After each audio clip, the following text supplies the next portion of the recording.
கலயாமி கலித்வம்சம் கவிம் லோகதிவாகரம் யஸ்ய கோபிப்ரகாசாபிராவித்யம் நிகதம் தமஹ. வாழி பரகாலன் வாழி கலிகன்னி வாழி குறையலூர் வாழ்வேந்தன் வாழியரோ மாயோனை வாழ்வலியால் மந்திரங்கொள் மங்கையர்கோன் தூயோன் சுடர் மானவேல்.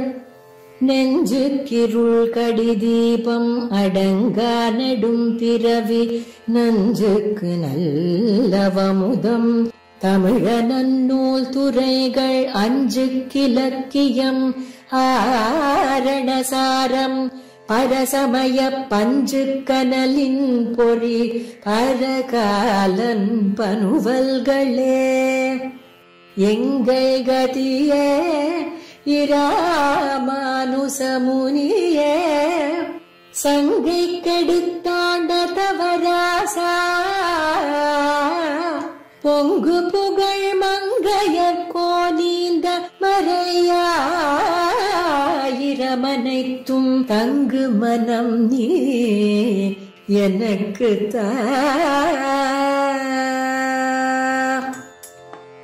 ஸ்ரீசக்கர வரதாச்சாரியம் சுத்தசத்வ குருத்தமம் ஸ்ரீநிதிம் ராகவம் வந்தே ஹ்யபார கருணாகரம். ஷடகோப பதாசக்தௌ திவ்யதேச பிரியௌ ததா சிஷ்யயுக்தௌ சதா வந்தே கலிதோஷ பிரணாசகௌ. கலயாமி கலித்வம்சம் கவிம் லோகதிவாகரம் யஸ்ய கோபிப் பிரகாசாபிஹி ஆவித்யம் நிகதம் தமஹா. வாழி பரகாலன் வாழி கலிகன்றி வாழி குறையலூர் வாழ்வேந்தன் வாழியரோ மாயோனை வாழ்வலியால் மந்திரங்கொள் மங்கையர்கோன் தூயோன் சுடர்மானவேல். நெஞ்சுக்கு இருள்கடி தீபம் அடங்கா நெடும்பிறவி நஞ்சுக்கு நல்ல அமுதம் தமிழ நன்னூல் துறைகள் அஞ்சுக்கு இலக்கியம் ஆரணசாரம் பரசமய பஞ்சுக்கனலின் பொறி பரகாலன் பனுவல்களே. எங்கள் கதியே இராமானுச முனியே சங்கை கெடுத்தாண்ட தவராசா பொங்கு புகழ் மங்கையர்கோன் ஈந்த மறையாயிரம் அனைத்தும் தங்குமனம் நீ எனக்குத்தா. ஸ்ரீலக்ஷ்மி சதனே ஸ்திதிம் கலயதே ஸ்ரீ பக்ஷி ராஜாயதே ஸ்ரீ லக்ஷ்மி பகவத் விவாக விதயே ஹேதுத்வம் ஆதஸ்துஷே ஸ்ரீ லக்ஷ்மி பகவத் சுவாகமணையே வேதௌக பூர்ணாத்மனே ஸ்ரீ லக்ஷ்மி சதனாதி வாஞ்சிதவரான் சத்யப்பிரதாத்ரே நமஹா. எல்லோருக்கும் அடியனுடைய நமஸ்காரம்.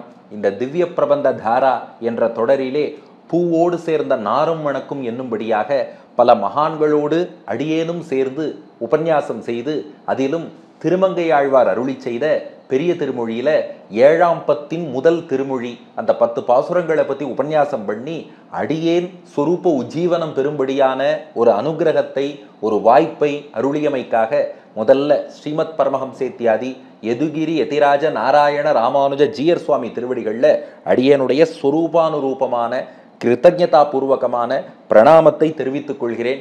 ஜீயர் சுவாமி திருவருளால எத்தனையோ மகான்கள் இப்போது ஆழ்வார்களின் அருளி செயல் தினமும் ஒரு பதிகம் என்று விளக்கி கொண்டு வருகிறார்கள். அதிலே இன்றைய தினம் கரவாமடனாகுன்னு தொடங்கக்கூடிய பெரிய திருமொழியின் 7ஆம் பத்து முதல் திருமொழி. அந்த 10 பாசுரங்களை தான் அனுபவிக்க உள்ளோம்.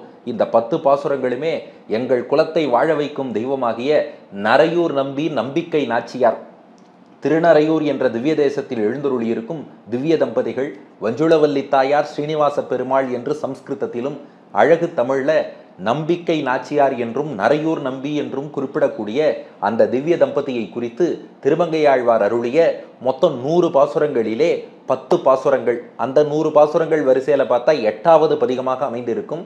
பெரிய திருமொழியில 7ஆம் பத்து முதல் திருமொழியாக அமைந்திருக்கும். 10 பாசுரம் விஷயத்துக்குள்ள போறதுக்கு முன்னாடி எப்போதும் போல ஜீயர் சுவாமி திருவடிகள்ல அடியனுடைய ஒரே ஒரு ஸ்லோகத்தை மட்டும் காணிக்கையாக சமர்ப்பித்து விட்டு விஷயத்துக்கு போயிடுவோம். இது என்ன ஸ்லோகம்னா ஸ்லேஷாலங்காரம். திருமங்கையாழ்வாருடைய பாசுரங்களை பத்தி அனுபவிக்கிறோம். கொஞ்சம் சிந்திச்சு பார்த்தா திருமங்கையாழ்வாருக்கும் நம்ம ஜீயர் சுவாமிக்குமே முக்கியமான 4 ஒற்றுமைகள் இருக்கின்றன. இது இல்லாம இன்னும் சிலது உண்டு. ஆனா ஒரு அனுட்டுப் ஸ்லோகத்துக்குள்ள 4 தான் நம்மளால சொல்ல முடியும். அதனால முக்கியமான 4 ஒற்றுமைகள் அதை தொகுத்துத்தான் அடியன் ஸ்லோகமாக எழுதினேன். முதல் அடி ஷடகோப பதாசக்தௌ. திருமங்கையாழ்வார் நம்மாழ்வார் திருவடிகள்ல ரொம்ப பக்தி கொண்டவர். நம்மாழ்வார் என் நெஞ்சத்து உள்ளிருந்து இருந்தமிழ் நூல் இவை மொழிந்துன்னு திருவாய்மொழியை இருந்தமிழ் நூல் என்று நம்மாழ்வார் பாடியிருக்கிறார் திருவாய்மொழியில. திருமங்கையாழ்வார் திருச்சிங்கவேல் குன்றம் அகோபிலத்தை பாடும்போது தம்மை இருந்தமிழ் நூல் புலவன்னு சொல்லிக்கிறார். அப்ப திருவாய்மொழிக்கு நம்மாழ்வார் சூட்டிய திருநாமம் இருந்தமிழ் நூல். திருமங்கையாழ்வார் தம்மை இருந்தமிழ் நூல் புலவன்னு சொல்லிக்கிறார்னா அப்ப நம்மாழ்வாருடைய திருவாய்மொழியில அவருக்கு அதிகமான ஈடுபாடு உண்டுன்னு கருத்தல்லவா? ஏன் சுவாமி மணவாள மாமுனிகள் மாறன் பணித்த தமிழ்மறைக்கு மங்கையர்கோன் ஆரங்கம் கூற அவதரித்த என்று நம்மாழ்வார் பாசுரங்களை இன்னும் நன்கு விளக்கத்தான் திருமங்கையாழ்வார் திருவவதாரம் செய்தார் என்று சுவாமி மணவாள மாமுனிகளும் காட்டுகிறார். எல்லாத்துக்கும் மேல நம்மாழ்வார் பாசுரங்களை ராப்பத்துன்னு அத்தியன உற்சவத்துல கேட்கணும்னு ஏற்பாடு பண்ணி வச்சதே திருமங்கையாழ்வார் தான். அப்ப திருமங்கையாழ்வாருக்கு நம்மாழ்வார் திருவடியில விசேஷ ஈடுபாடு, பிரதிபத்தி, பக்தி உண்டு, யாருமே மறுக்க முடியாது. நம்ம ஜீயர் சுவாமிக்கும் அப்படித்தான். நம்மாழ்வார் திருவடிகளிலே விசேஷமான ஈடுபாடு, விசேஷமான பக்திங்கிறது உண்டு. அப்ப திருமங்கையாழ்வார் ஜீயர் சுவாமி ரெண்டு பேருமே ஷடகோப பதாசக்தௌ, ஷடகோபனாகிய நம்மாழ்வார் திருவடிகள்ல விசேஷ பக்தியோடு விளக்குகிறார்கள். இரண்டாவது ஒற்றுமை திவ்யதேச பிரியௌ ததா. அதாவது திருமங்கையாழ்வார்னு எடுத்துட்டாலே திவ்ய தேசம்தான். சீரார் திருவேங்கடமே, திருக்கோவலூர், ஏமதில் கட்சி, ஊரகமே, பேரகமே, பேராமரு, திருத்தான், வெள்ளரையே, வெக்காவே, திருவரங்கம், ஒரு திவ்ய தேசம் விட மாட்டார். கண்டியூர், அரங்கம், மெய்யம், கச்சி, பேர், மல்லை என்று மண்டினார் உயலல்லால் மற்றையார்க்கு உயலாமே, ஏறார் முயல் விட்டு காக்கை பின் போவதே. திவ்ய தேசங்கள்ல உள்ள பெருமாளுக்குத்தான் ஏற்றம், அவரை சென்று வணங்க வேண்டும் என்று 86 திவ்ய தேசங்களை மங்களாசாசனம் செய்தவர் திருமங்கையாழ்வார். அதே போலத்தான் நம்ம ஜீயர் சுவாமியும் எத்தனை திவ்ய தேசங்கள், அபிமான ஸ்தலங்கள் எல்லாம் மங்களாசாசனம் பண்ணி அதுல ஆங்காங்கு எத்தனையோ ராமானுஜருடைய திருமேனிகளையும் நிறுவி திவ்ய தேசங்கள்ல ஈடுபாடுன்னா அதுவும் நம்ம ஜீயர் சுவாமிகிட்ட விசேஷமாக இடம்பெற்று இருக்கிறது. அப்ப நம்மாழ்வார் திருவடியிலையும் ஈடுபாடு, திவ்ய தேச பிரியௌ ததா, அப்படியே திவ்ய தேசங்கள் உகந்தருளின நிலங்கள் அதிலேயுமே பிராவண்யம், ஈடுபாடு இருவருக்கும் அதிகமாக உள்ளது. மூன்றாவதாக சிஷ்யயுக்தௌ சதா வந்தே. திருமங்கையாழ்வார் எப்போதும் 4 சிஷ்யர்களோடையே இருப்பார். நீர்மேல் நடப்பான், நிழலில் ஒதுங்குவான், தாழ் ஊதுவான், தோளாவழக்கன் என்று குறிப்பிடுவார்கள். அப்படி 4 சிஷ்யர்கள் எப்போதும் திருமங்கையாழ்வாருக்கு கூட இருப்பார்கள்னு பார்க்கிறோம். ஜீயர் சுவாமியும் எத்தனையோ பேரை திருத்தி பணிகொண்டு திருமங்கையாழ்வாருக்கு ஆரம்ப காலத்தில் அந்த சிஷ்யர்கள் அவர் அந்த வழிப்பறிக்கு துணை இருந்தாலும் கூட ஆழ்வாருடைய அருளை பெற்று அந்த சிஷ்யர்கள்லாம் உய்வடைந்தார்கள். அதுபோல இப்போது ஜீயர் சுவாமி நம்முடைய உள்ளங்களை எல்லாம் வழிப்பறி பண்ணி கொள்ளையடிக்கிறார். தம்முடைய கைங்கரியத்தாலும் சௌலபியத்தாலும் ஜீயர் சுவாமியை ஒரு தடவை ஒருத்தர் சேவிச்சுட்டார்னா நம் உள்ளங்களை அப்படியே ஜீயர் சுவாமி கொள்ளை கொண்டு போய் விடுகிறார். அதனால இதை வழிப்பறின்னு அதோட ஒப்பிடுறோம்னு நினைக்க வேண்டாம். இது ஒரு ரொம்ப உஜ்ஜீவனத்துக்கான ஒரு வழிப்பறி. யாரெல்லாம் சேவிக்கிறாளோ, ஏன்னா பெங்களூர்ல அப்படியே மல்லேஸ்வரத்துல அந்த சாலை வழியாக யாராலும் போனாலும் கூட மடத்தின் வாசல் வழியா போறாளா, அவர்களுக்கு மடத்தின் சார்பில் ஏதோ ஒரு உணவோ, குடிப்பதற்கு ஏதோ ஒரு மோரோ, ஏதோ ஒன்று ஜீயர் சுவாமியின் சார்பில் வழங்கப்பட்டு கொண்டே இருக்கிறது. இப்போ பார்க்கிறவாள்லாம் உள்ளே ஒரு மகான் இருக்கிறார் என்று அந்த மகானால் உள்ளம் கொள்ளையடிக்கப்படுகிறார்கள். அப்படி எப்படி செய்யறாருனா கூட சிஷ்யாள்லாம் ஜீயர் சுவாமிக்கும் சேர்ந்து கைங்கரியம் பண்ணி எல்லார் மனசையும் கொள்ளையடித்து பெருமாள் திருவடியில சேர்ப்பதற்கு இங்கும் உதவி கொண்டிருக்கிறார்கள். அதனால அங்கேயும் திருமங்கையாழ்வாருக்கு சிஷ்ய சமிருத்தி, இங்கேயும் ஜீயர் சுவாமிக்கு சிஷ்ய சமிருத்தி.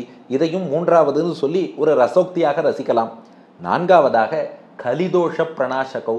திருமங்கையாழ்வாரை பரகாலன் என்றும் கலியன் என்றும் கலிவைரி என்றும் குறிப்பிடுகிறோம். அவர் என்ன பண்ணார்னா இந்த கலி தோஷத்தை எல்லாம் போக்கினவர். இந்த கலியுகம்ங்கிறது மக்கள் மனசுல நிறைய ஈவில் தாட்ஸ், தீய எண்ணங்களையே விதைக்கும். ஏதாவது நம்ம நேரா சொன்னாலும் தப்பான கோணத்திலேயே சிந்திக்க வைக்கும். இதெல்லாம் கலியுகத்தினுடைய இயல்புகள்ங்கிறோம். அந்த கலியை ஒழித்தவர் திருமங்கையாழ்வார் அந்த நாள்ல. இப்ப இந்த நாள்லையும் கலிதோஷம் நம்மை நெருங்காதபடி நம்மை ஜீயர் சுவாமி போன்ற மகான்கள் இருந்துதான் ரட்சித்து கொண்டிருக்கிறார்கள். அந்த வகையில பார்த்தா நிச்சயமாக நம்முடைய ஜீயர் சுவாமி கலிதோஷங்களை போக்கி இங்கே பக்தியை வளர்த்து கொண்டிருக்கிறார். ஒரு மெட்ரோ சிட்டியில கூட சுற்றி இருக்கக்கூடிய இத்தனை அடியார்களை ஒன்று சேர்த்து பல பல கைங்கரியங்களில் ஈடுபடுத்துறார் என்றால் அது எவ்வளவு பெரிய விஷயம். இன்னும் அவருடைய சிஷ்யர்கள் பாரத தேசத்தின் வெவ்வேறு இடங்கள், ஏன் வெவ்வேறு நாடுகள்ல இருந்தும் கூட அவர்கள் கைங்கரியத்தில் ஈடுபாடு கொண்டிருக்கிறார்கள் என்றால் கலியின் தோஷங்களை ஜீயர் சுவாமி போக்குறார். அப்ப 4 ஒத்துமையா எடுத்தா 2 பேருக்கும் நம்மாழ்வார் திருவடியில ஈடுபாடு, 2 பேருக்கும் நல்ல சிஷ்ய சமிருத்தி. அந்த சிஷ்ய சமிருத்தியோடு நம் மனங்களை எல்லாம் அவர்கள் கொள்ளையடித்து பெருமாள் திருவடியில சேர்த்துடுறார். 3 2 பேருக்கும் திவ்ய தேசத்துல ஈடுபாடு. 4 2 பேருமே கலியுகத்தின் தோஷங்களை போக்கி கொண்டிருக்கிறார்கள். ஆகையினால திருமங்கையாழ்வார் குமுதவல்லி மணாளனான திருமங்கையாழ்வார் திருவடிகளையும் வணங்கி கொண்டு அத்தோடு திருமங்கையாழ்வாருடைய திருப்பணிகளை எல்லாம் இன்று எடுத்து செய்து கொண்டிருக்கக்கூடிய ஜீயர் சுவாமி திருவடிகளையும் வணங்கி இப்ப நம்ம விஷயத்துக்கு வருவோம். பெரிய திருமொழியில் 7ஆம் பத்து முதல் திருமொழி நாம் அப்படியே மானசீகமாக கிளம்பி நாச்சியார் கோவில் திருநறையூர் என்ற திவ்ய தேசத்தை அடைகிறோம். பெண்ணரசு நாடு என்று நம் ஆச்சாரியர்கள் குறிப்பிடுவார்கள். தாயாருடைய ராஜ்யம், அந்த சன்னதியை நாம் இப்போது சென்று அடைகிறோம். பொன்னியலும் மாட கவாடம் கடந்து புக்குன்னு திருமங்கை ஆழ்வார் பாடியபடி பிரம்மாண்டமான அந்த வாசல் கதவுகள் அப்படியே திறக்கின்றன. மானசீகமாக சேவித்துக் கொள்கிறோம். திறந்துன்னு அப்படியே உள்ள போனோம்னா இடப்புறத்திலே பார்த்தால் ஆழ்வார்களுடைய சன்னதி வாசலிலேயே நம்மை வரவேற்கும். அத்தோடு ராமானுஜர் குரத்தாழ்வான் சன்னதி. இந்த பக்கம் பார்த்தா துவஜஸ்தம்பம், அதற்கு முன்னே ஒரு கருடன். அந்த பக்கம் திருவேங்கடமுடையான் சன்னதி. அந்த திருவேங்கடமுடையான் சன்னதிக்கு பக்கத்துல பார்த்தேன்னா பழைய ஆபீஸ். அந்த இடத்துல திருமங்கை ஆழ்வாருக்கு ஒரு விசேஷ சன்னதி இருக்கும். அந்த இடத்துல தான் சோழராஜா திருமங்கை ஆழ்வார் கப்பங்கட்டலன்னு சொல்லி 3 இரவுகள் திருமங்கை ஆழ்வாரை சிறை வச்சுட்டானோ. திருமங்கை ஆழ்வார் சிறை இருந்த இடம் என்றே நாச்சியார் கோவில்ல ஒரு இடம். இன்னைக்கும் அங்க திருமங்கை ஆழ்வாரும் சேவை சாதிக்கிறார். அதாவது ஒரு கோவிலுக்குள்ள எந்த ஆழ்வாராவது 3 நாள் தங்கியிருந்தாரான்னா நாச்சியார் கோவில் மட்டும்தான். அந்த கோவில்ல தான் திருமங்கை ஆழ்வார் 3 நாள் சிறைப்பட்டு இருந்தார். அந்த சன்னதியும் பார்க்கிறோம். ஆக முதல்ல நம்ம துவஜஸ்தம்பத்தின் கீழே விழுந்து சேவித்துக் கொள்கிறோம். அப்படியே அதற்கு முன்னே இருக்கும் கருடாழ்வாரை சேவிச்சுக்கிறோம். இடது புறத்திலே ஆழ்வார்கள் சன்னதி, எம்பெருமானார் கூரத்தாழ்வான் இவர்களையெல்லாம் சேவித்துக் கொள்கிறோம். அந்த பக்கம் திருமங்கை ஆழ்வாரையும் திருவேங்கடமுடையானையும் சேவித்துக் கொள்கிறோம். சேவித்து கொண்டு மணிமாட கோவில்னு பேரு. முதல்ல படி வரும், அப்புறம் சமதரையா இருக்கும், படி வரும் சமதரையா இருக்கும், படி வரும் சமதரையா இருக்கும், இப்படியே வரும். அதற்கு மணிமாடம் என்று பெயர். அந்த மணிமாட கோவில்ல மெல்ல மெல்ல ஏறி செல்ல தொடங்குகிறோம். அப்படியே ஏறி மேலே போனோம்னா அங்கே முக்கியமான ஒரு நபர் கல்கருடன் எழுந்தருளி இருக்கிறார். அந்த கல்கருடனை சேவித்துக் கொள்கிறோம். தூவாய புள்ளூர்ந்து வந்து என்று திருமங்கை ஆழ்வார் மங்களாசாசனம் பெற்ற கல்கருடன். வருஷத்தில் 2 முறை கருட சேவை, மார்கழியில் 1, பங்குனியில் 1. அந்த கருட சேவையில் பெருமாளை தோள் அவர் எழுந்தருள பண்ணுவதற்காக புறப்பட்டு கருடன் வருவார் அவர் சன்னதியிலேருந்து. அவரே தான் உற்சவர், அவரே தான் மூலவர், அவரே தான் வாகனம், எல்லாமே அவர் தான். மற்ற ஊரில் மரத்தால், வெள்ளியால், உலோகத்தால், தங்கத்தால் இதிலெல்லாம் வாகனம் உண்டு. இங்கே மட்டும் கல்லாலேயே வாகனம். அதுவும் அந்த கருடனே உற்சவர், மூலவர், வாகனம் எல்லா பணிகளும் செய்வார். அவர் வரும்போதெல்லாம் அவருக்கு எடை கூடிக்கொண்டே போகும். முதல்ல 4 பேர் எடை பண்ணிட்டு வருவா, அப்புறம் 8 பேர், 16 பேர், 32 பேர், 64 பேர். வெளியில் சப்பரத்தில் பெருமாள் தாயார் எழும்போது பார்த்தா கருடனுடைய எடை 128 பேர் எடை பண்ணணும். திரும்ப உள்ளே வரும்போது அவருக்கு எடை குறைஞ்சிட்டே வரும். அதுலேருந்து 64, 32, 16, 8, 4ன்னு. அப்படிப்பட்ட கருடன் தன் திருமேனியில் 9 பாம்புகளோடு இருக்கார். மற்ற ஊர் கருடனுக்கெல்லாம் திருமேனியில் 8 பாம்பு இருக்கும். தலையில் சங்கச்சூடன், வலக்காதிலே பத்மன், இடக்காதில் மகாபத்மன், கழுத்தில் மாலையாக கார்கோடகன், பூணூலாக வாசுகி, அரஞ்ஞான் கயிறாக தக்ஷகன், வலது கையிலே குளிகன், இடது கையிலே சேஷன். இப்படி 8 பாம்புகள் இருக்கும். ஆனால் நாச்சியார் கோவில் கல்கருடனுக்கு மட்டும் அசிவாசன்னு ஒரு பாம்பு, அதாவது கத்தியில் இருக்கக்கூடிய பாம்பு. அது அவருடைய உடைவாள் ஒன்று வச்சிருப்பார். அந்த கத்தியிலேருந்து ஒரு பாம்பு எட்டி பார்க்கும். 9 சர்ப்பங்கள், நவநாகங்களோடு விளங்கக்கூடிய கருடன். அப்படிப்பட்ட கருடாழ்வாரை சேவித்து மங்களாசாசனம் பண்ணி கொண்டு அப்படியே சன்னதிக்கு மேலே போனோம்னா 5 எம்பெருமான்கள் காட்சி தருவார்கள். நடுவில் இருக்கிற பெருமாளுக்கு வாசுதேவன்னு பேரு. அவர் தான் பரிபூர்ணன், முழுமையான பெருமாள். அத்தோடு பெருமாளின் குணங்கள்ல ஒரு சில பகுதிகளை மட்டும் பெற்றவர்களாக சங்கர்ஷணன், பிரத்யும்னன், அனிருத்தன், புருஷோத்தமன் என்ற 4வர். சங்கர்ஷணன், பிரத்யும்னன், அனிருத்தன், புருஷோத்தமன் இவர்கள்லாம் எம்பெருமானுடைய குணங்கள்ல 1/4 1/4ன்னு கால் பகுதி மட்டும் கொண்டவர்கள். முழு எம்பெருமானாக வாசுதேவன் பரிபூர்ணன் என்று நரையூர் நம்பி விளங்குகிறான். கூட திருக்கல்யாணத்துக்கு வந்த பிரம்மாவும் இருக்கிறார். அத்தோடு பெண்ணரசு நாடாச்சே, அந்த நம்பியை தன் கையில் கொண்ட நாச்சியார் நம்பிக்கை நாச்சியார்னு தாயார் இருக்கா. ரொம்ப ரசிச்சு சொல்லுவா. வேதத்துல தாயாருக்கு ஸ்ரத்தா தேவின்னு திருநாமம். அதனால அந்த ஸ்ரத்தா தேவிய தமிழ்ல நம்பிக்கை நாச்சியார்னு சொல்றாங்கிறது ஒரு விளக்கம். இன்னும் ரசமா சொல்லணும்னா நம்பிங்கிறது அந்த ஒரு பெருமாள் திருநாமம். நம்பிக்கை நாச்சியார் அந்த நம்பியையே தன் கையில வச்சுட்டு இருக்கா. தாயார் தான் சென்டர்ல நடுவாந்தரமா எழுந்தருளி இருப்பா. பெருமாள் கொஞ்சம் வழி விட்டுட்டு கொஞ்சம் தள்ளி பின்னாடி தான் எழுதியிருப்பார். புறப்பாடுனா தாயார் தான் முன்னாடி வருவா, பெருமாள் பின்னாடி தான் வருவார். தளிகன்னா தாயார் தான் முதல்ல அமுது செய்வா, அப்புறம் தான் பெருமாளுக்கு. அதுபோல கோவில் சாவின்னு ஒன்று இருக்கும். அது தாயார் இடுப்புல தான் இருக்கும். பொதுவாக சோழ நாட்டு திவ்ய தேசத்துல பெருமாள்கிட்ட இருக்கும். நாச்சியார் கோவில்ல தாயார், ஏன்னா தாயாருடைய ராஜ்யம். எல்லாத்துக்கும் மேல நாச்சியார் கோவில்ல யானை வாகனம் ரொம்ப விசேஷம். யானையை ஓட்டும் அங்குசத்தை தாயார் வஞ்சுடவல்லி முன்னாடி வச்சுட்டு தான் முன்னாடி போவா. பெருமாள் பில்லியன் சீட்ல பின்னாடி உட்காந்துருப்பார். இன்னைக்கு மனைவி வண்டி ஓட்ட கணவன் பின்னாடி உட்காந்துருக்கிறதெல்லாம் பார்க்குறோம் இல்லையா. முதல்ல வஞ்சுடவல்லி தாயாரும் ஸ்ரீனிவாச பெருமாளும் தான் அப்படி அன்னைக்கே பண்ணிட்டா. பெருமாள் அப்படி மொத்த பொறுப்பையும் தாயார்கிட்ட கொடுத்துட்டா. அதை விடுங்க, ஒரு திவ்ய தேசத்துல தாயார் திருமேனியா ஆழ்வார் வர்ணிச்சிருக்காருன்னா அது நாச்சியார் கோவிலுக்கு தான். வஞ்சுடவல்லி தாயார் திருமேனிய, தாயார் திருநாமத்தை ஆழ்வார்கள் சொல்லுவா. திருமேனி வர்ணனைன்னு பெருசா இருக்காது. ஆனால் நாச்சியார் கோவிலுக்கு மட்டும் ஓர் இன்னிள வஞ்சி கொடி ஒன்று நின்றதுதான் அன்னமாய் மானாய் அணி மயிலாய் அங்கு இடையே மின்னாய் இளவே இரண்டாய் இணை செப்பாய் முன்னாய தொண்டையாய் கெண்டை குலம் இரண்டாய் அன்னதிருவுருவம் நின்றது என்று வர்ணித்திருக்கிறார். அப்படிப்பட்ட வஞ்சுளவல்லி தாயாருடைய கட்டுப்பாட்டில் இருக்கும் ஸ்ரீனிவாச பெருமாள் திவ்ய தம்பதியாக சேவித்துக் கொள்கிறோம். அப்படியே பிரதட்சணமாக வந்தோம்னா சுற்றுக்கோவில்களிலே ரொம்ப ஆச்சரியமாக யோக நரசிம்மர் எழுந்தருளி இருக்கிறார், ஆஞ்சநேயர் ஹனுமான் எழுந்தருளி இருக்கிறார், பள்ளிகொண்ட ரங்கநாதர் எழுந்தருளி இருக்கிறார், சௌரிராஜ பெருமாள் எழுந்தருளி இருக்கிறார், விஸ்வக்சேனர் சேனை முதல்வர் நாச்சியார் கோவில்ல 2 திருக்கரத்தோடு எழுந்தருளி இருக்கார். நாச்சியார் கோவிலில் மட்டும் விஸ்வக்சேனருக்கு 4 கை கிடையாது, 2 திருக்கரங்களோடு எழுந்தருளி இருக்கிறார். அதுக்கப்புறம் மீண்டும் பார்த்தால் ஆச்சாரியர்கள் சன்னதி, சுவாமி வேதாந்த தேசிகன் மணவாள மாமுனிகள் இருவருக்குமே அருகில் சன்னதி உள்ளது. அப்படியே சேவிச்சுட்டு வரோம். அதுக்கப்புறம் வெளிப்பிராகாரம் சுத்தினா ரொம்ப விசேஷமான சக்கரத்தாழ்வாருடைய சன்னதி உள்ளது. அந்த சக்கரத்தாழ்வார் சன்னதி தான் மேதாவி முனிவருடைய ஆசிரமமாக இருந்தது. அந்த மேதாவி ரிஷியின் மகளாகத்தான் வஞ்சுளவல்லி தாயார் அவதாரம் செய்தாள். அப்படி சக்கரத்தாழ்வார் இத்தனை பேரும் நிறைந்திருக்கக்கூடிய அற்புதமான சன்னதி. அப்படியே வெளியில உள்ள வடக்கு பிராகாரத்துல உட்கார்ந்தோம்னா மாலை நேரம் பறவைகள்லாம் ஒலி எழுப்பிண்டே போகும். ஏன்னா நாச்சியார் கோவில் வைகானச ஆகம வித்வான் ஸ்ரீ உவே கண்ணன் பட்டாச்சார் சுவாமி சாதிப்பார். அதுவா பக்ஷி ராஜன், பறவைகளின் தலைவனான கருடன் இங்கே கல்கருடன் இருக்கார். பறவைகள்லாம் அவருக்கு மங்களாசாசனம் பண்ணிட்டு பறந்து போறது, அதுதான் அந்த பறவைகளின் ஓசை என்று. அப்படிப்பட்ட அந்த இடத்துல உட்கார்றோம்.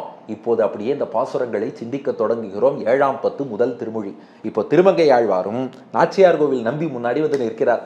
ஏற்கனவே 70 பாசுரங்கள் பாடிட்டார். அதுல இதற்கு முந்தைய திருமொழி 6ஆம் பத்து 10ஆம் திருமொழி, அதுல அஷ்டாட்சரம் திருவஷ்டாட்சரம் திருமந்திரம் 8 எழுத்து மந்திரம், அதை சிந்தித்தார் திருமங்கை ஆழ்வார். கிடந்த நம்பி குடந்தை மேவி கேழலாய் உலகை இடந்த நம்பி எங்கள் நம்பி எரிஞர் அரணழிய கடந்த நம்பி கடியார் இலங்கை உலகை ஈரடியால் நடந்த நம்பி நாமம் சொல்லில் நமோ நாராயணமே என்று 10 பாசுரத்திலும் நமோ நாராயணமே நமோ நாராயணமேனு 8 எழுத்தை சிந்தித்தார்.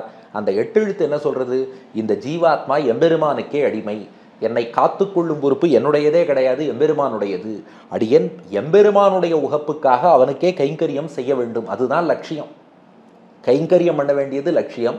அந்த கைங்கரியத்திலையும் எனக்கே ஆனந்தம் நினைக்கக்கூடாது, எம்பெருமானுடைய திருப்திக்காக கைங்கரியம். அவன் மகிழ்வதை பார்த்து அடியேன் மகிழலாம். இப்போ திருமங்கை ஆழ்வார் இதை சிந்தித்தவாறே சீக்கிரம் போய் கைங்கரியம் பண்ணணும். அந்த கைங்கரியத்துக்கு நிலமாக இருக்கக்கூடிய பரமபதம் வைகுண்டம், அதை விரைந்து அடைய வேண்டும் என்ற துடிப்பு திருமங்கை ஆழ்வாருக்கு வந்தது.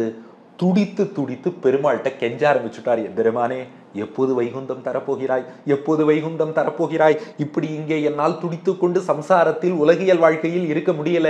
8 எழுத்து மந்திரத்தை சிந்தித்தேன், வைகுந்தம் பெற விழுகிறேன், எப்போது தருவாய் என்று பெருமாள்கிட்ட கதறி திருமங்கை ஆழ்வார் கேட்கிறார். அதுதான் இந்த பதிகம் 7ஆம் பத்து முதல் திருமொழி. அதுல அழகான உதாரணம் சொல்றார். அதாவது ஒரு கண்ணுக்குட்டி அதன் தாய் பசு எப்போ பால் ஊட்டும்னு தாயைத்தான் நம்பி இருக்கும் கண்ணுக்குட்டி.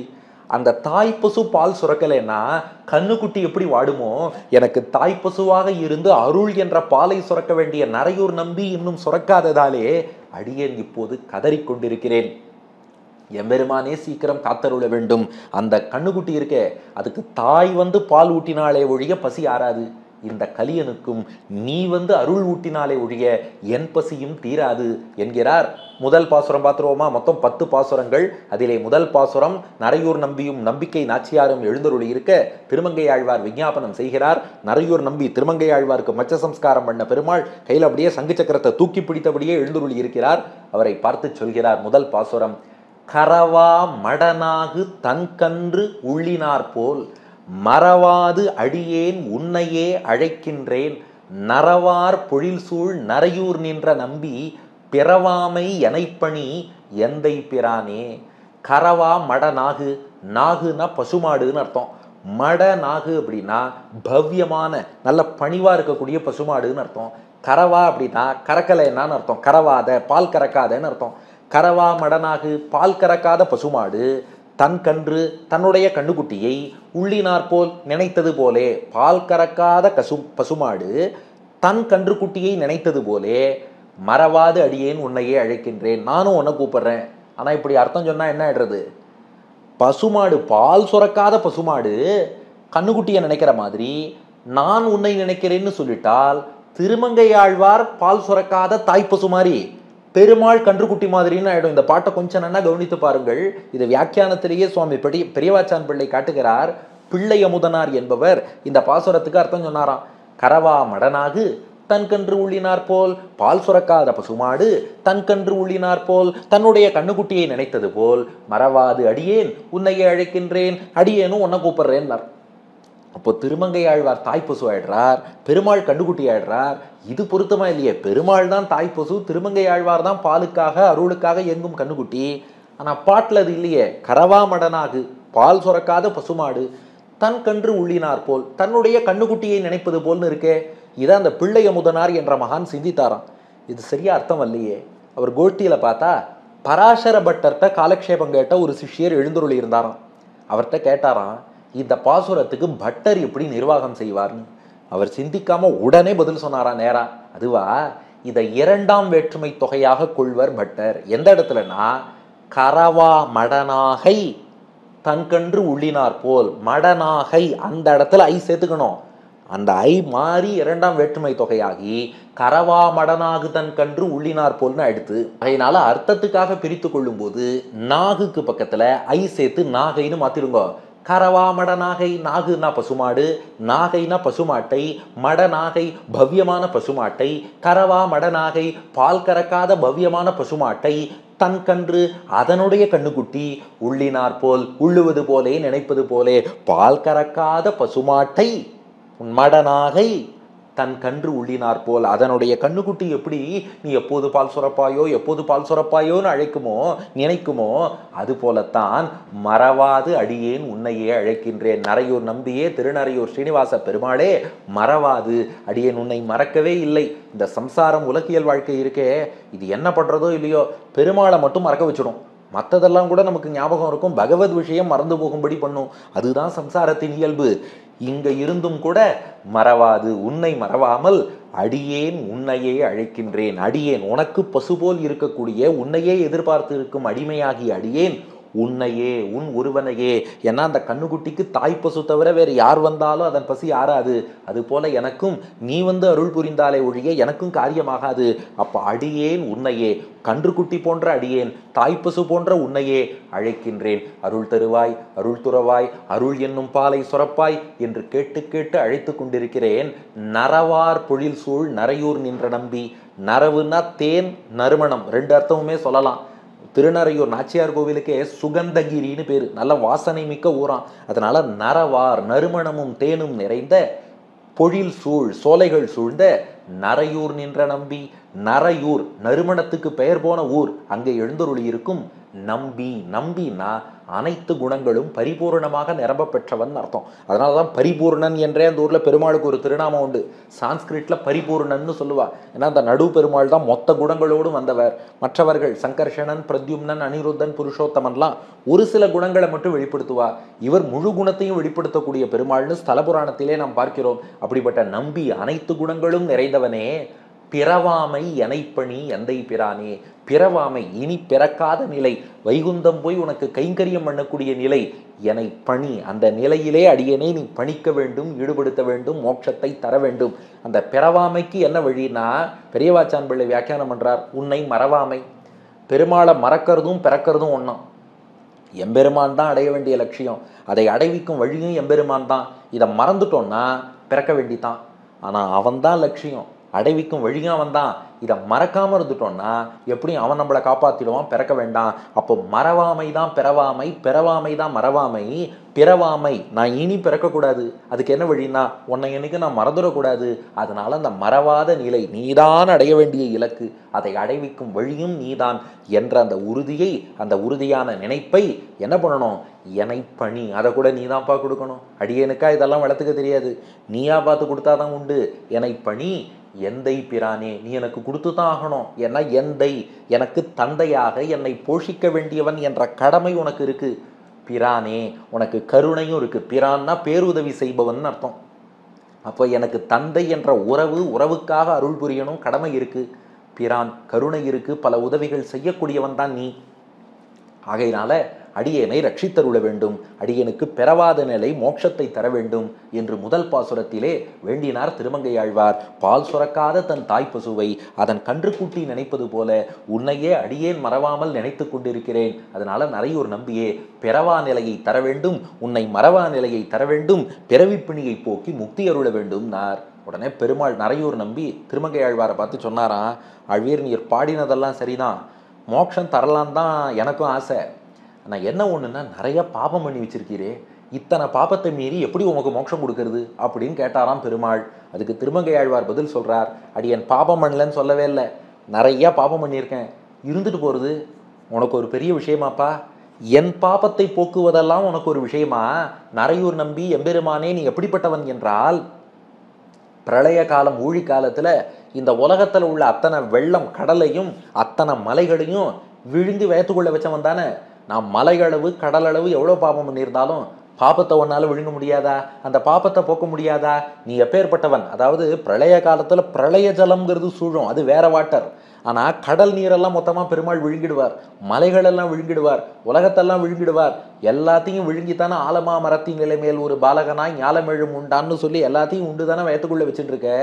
அவ்வளோ கொள்ளளவு கொண்ட உனக்கு என் பாபங்கள்லாம் ஒரு அளவா என்று கேட்கிறார். அதுதான் 2வது பாசுரம்.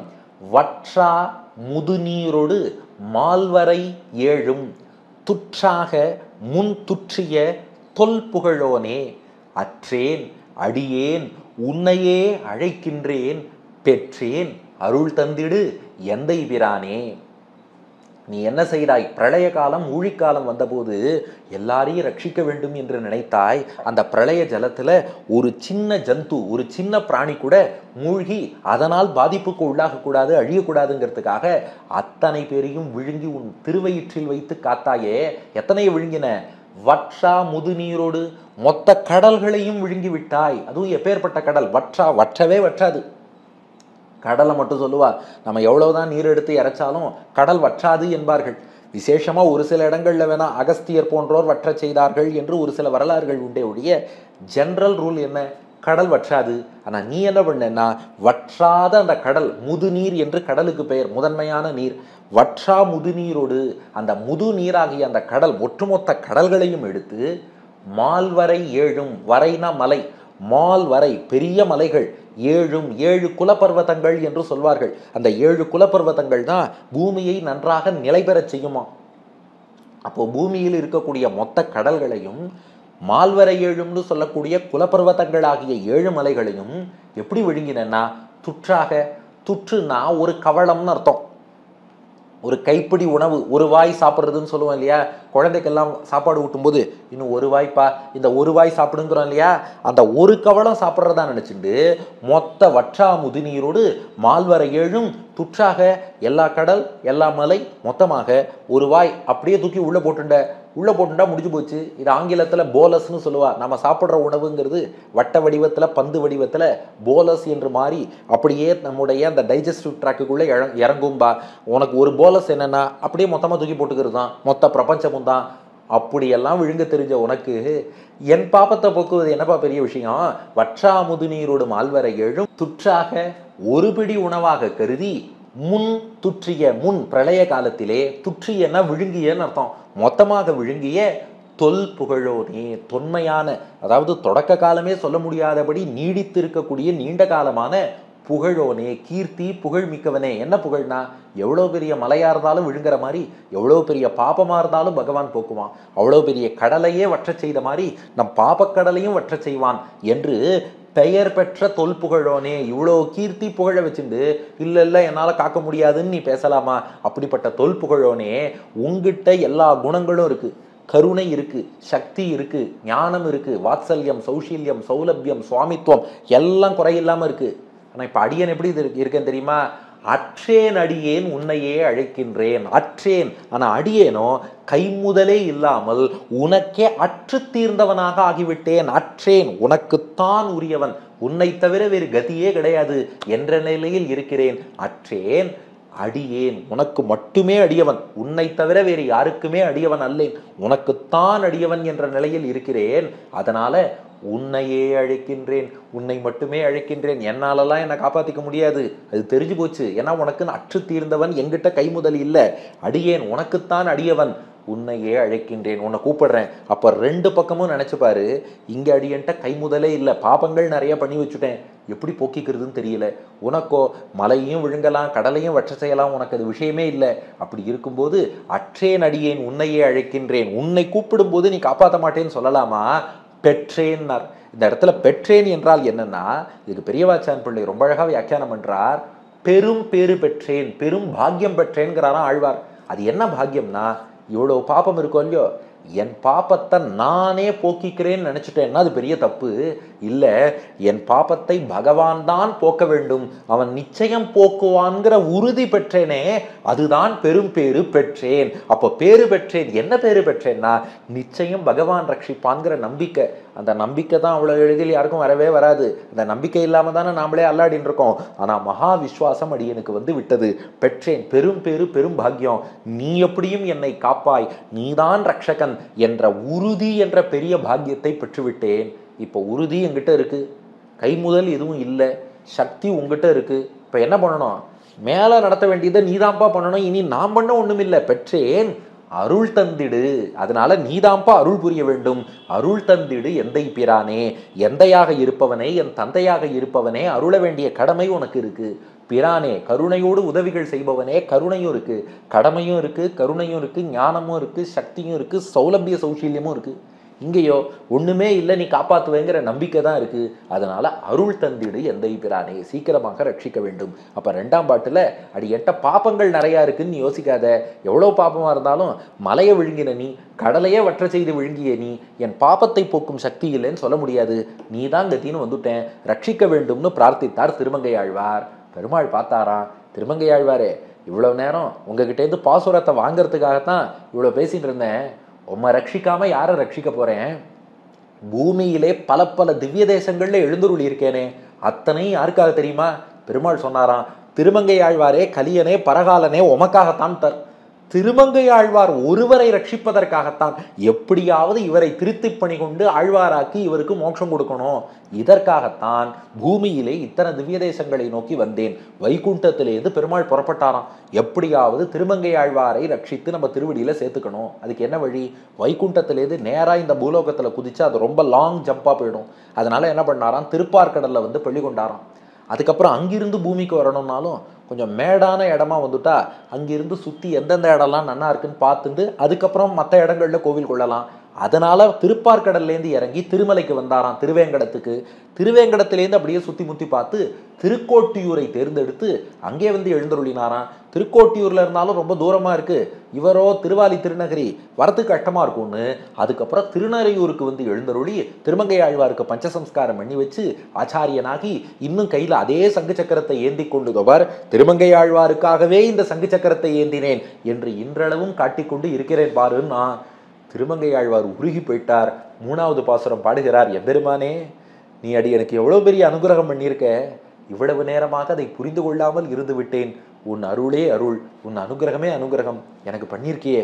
இப்போ திருமங்கை ஆழ்வார்க்கே பொசசிவ்னஸ்ன்னு சொல்லுவோம் இல்லையா, அந்த எண்ணம் வந்துருத்து. இவர் உன் அருளை நான் யாருக்கும் கொடுக்க மாட்டேன், எனக்கு தான், எனக்காக வந்த பெருமாள். இதெல்லாம் நல்ல விஷயத்துல பெருமிதப்படுறதுல தப்பே இல்லை. நாம ஏதாவது தீய விஷயம், உங்ககிட்ட எவ்வளோ கார் இருக்கு, எங்கிட்ட எவ்வளோ இருக்கு, உன்கிட்ட எவ்வளோ பங்களா இருக்கு, எங்கிட்ட எவ்வளோ இருக்கு, இந்த மாதிரி அற்பமான விஷயத்தை தான் பேசக்கூடாது. அடியனுக்கு இத்தனை எம்பெருமான சேவிக்கிற பாக்கியம் கிடைச்சது, பெருமாள் எனக்கு இத்தனை அனுகிரகம் பண்ணார்னா பெருமாள் அனுகிரகத்தை நல்லா பெருமையா யார் வேணாலும் சொல்லிக்கலாம், அதுல தப்பே இல்லையே. ஜனகன் கூட சீதா பிராட்டிய இயம் சீதா மம சுதான்னு சொல்லிட்டான் இல்லையா, என் மகள்னு. ஏன் ஆண்டாள் நாச்சியார ஒரு மகள் தன்னை உடையேன்னு பெரியாழ்வார் சொல்லிக் கொள்ளவில்லையா? தாயார் நமக்கு பொண்ணா இருக்கான்னா எம் பொண்ணுன்னு சொல்லிக்கலாம், அங்க அதை மமக்காரம்னு சொல்லக்கூடாது இல்லையா? அது போல இப்போது மூன்றாவது பாசுரம் திருமங்கை ஆழ்வார் அருளி செய்கிறார், தாரேன் பிறர்க்கு உன்னருள் என்னிடை வைத்தாய், ஆரேன் அதுவே பருகி கழிக்கின்றேன், காரே கடலே மலையே திருக்கோட்டி ஊரே உகந்தாயை உகந்து அடியேனே. எம்பெருமானே, எனக்கு எவ்வளோ அனுகிரகம் பண்ணியிருக்க, தாரேன் பிறர்க்கு, இதை நான் வேற யாருக்கும் கொடுக்க மாட்டேன், நீயும் உன்னுடைய அனுகிரகமும் எனக்குத்தான் சொந்தம். தாரேன் பிறர்க்கு, மற்றவா யாருக்கும் நான் கொடுக்க மாட்டேன். அதுலேயும் பகவத் விஷயத்தில் ருச்சியே இல்லாதவா, பெருமாள்கிட்ட ஈடுபாடு இல்லாதவா, அவள்கிட்டலாம் கொடுக்கலாமா? ரொம்ப உயர்ந்த அமிர்தம் கிடைச்சிருக்கு, உயர்ந்த ரத்தனம் கிடைச்சிருக்குன்னா நாம தான் வச்சுக்கணும். இல்லை, தாரேன் பிறர்க்கு, இந்த அருளை வேற யாருக்கும் கொடுக்க மாட்டேன். ஏன்னா உன்னருள் என்னிடை வைத்தாய். உன்னருள் எவ்வளவு பெருசு, அடியன் எவ்வளவு தாழ்ந்தவன், உன்னருள் என்னிடை வைத்தாய். அந்த பெரிய அனுகிரகத்தை இந்த சிறிய திருமங்கையாழ்வார் கலியனிடம் வைத்தாயே. ஐயோ, என்ன பாக்கியம், என்ன பாக்கியம், இதை நான் யாருக்கும் கொடுக்க மாட்டேன், அடியன் தான் அனுபவிப்பேன். தாரேன் பிறர்க்கு உன்னருள் என்னிடை வைத்தாய். உன் அருளை அடியன் என்ன பண்றேன்னா ஆரேன் அதுவே பருகி கழிக்கின்றேன். உன் அருளை அப்படியே நினைத்து நினைத்து மனதால் பருகி ஆனந்தப்படுகிறேன். திருப்தி வல்ல. ஆரேன், ஆறுதல்னா திருப்தி அடைவதுன்னு அர்த்தம். ஆரேன் அப்படின்னா நீ ஆறாவமுது, திருப்தியே வரமாட்டேங்கிறது ஆரேன், அதனால மனசு ஆற மாட்டேன். அதுவே உன்னுடைய அருளையே பருகி கழிக்கின்றேன். மனசால நினைச்சு நினைச்சு எனக்காக திருமங்கை ஆழ்வாரை ரட்சிக்கணும்னு சொல்லி பெருமாள் புறப்பட்டார். வைகுண்டத்திலேருந்து இறங்கினார், திருப்பார்கடல் வந்தார், திருவேங்கடம் வந்தார், திருக்கோட்டியூர் வந்தார், திருநறியூர் வந்தார். பருகி கழிக்கின்றேன், நினைச்சு நினைச்சு ஆனந்தப்படுறேன். அப்படியே உள்ளத்தால் பருகி பருகி கழிக்கிறேன், மகிழ்கிறேன்.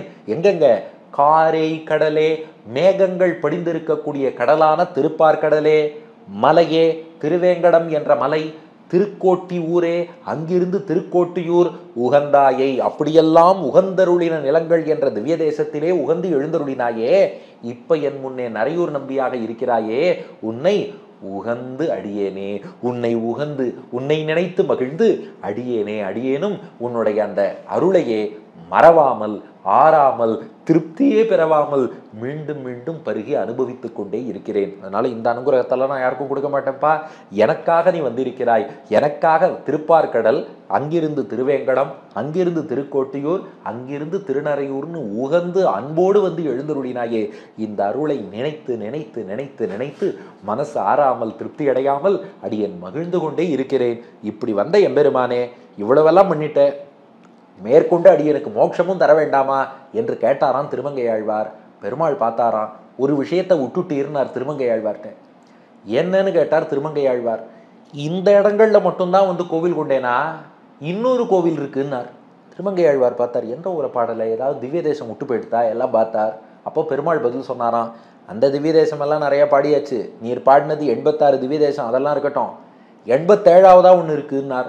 என்னன்னு கேட்டார் திருமங்கையாழ்வார். உள்ளே பாருங்கள்னார் பெருமாள்.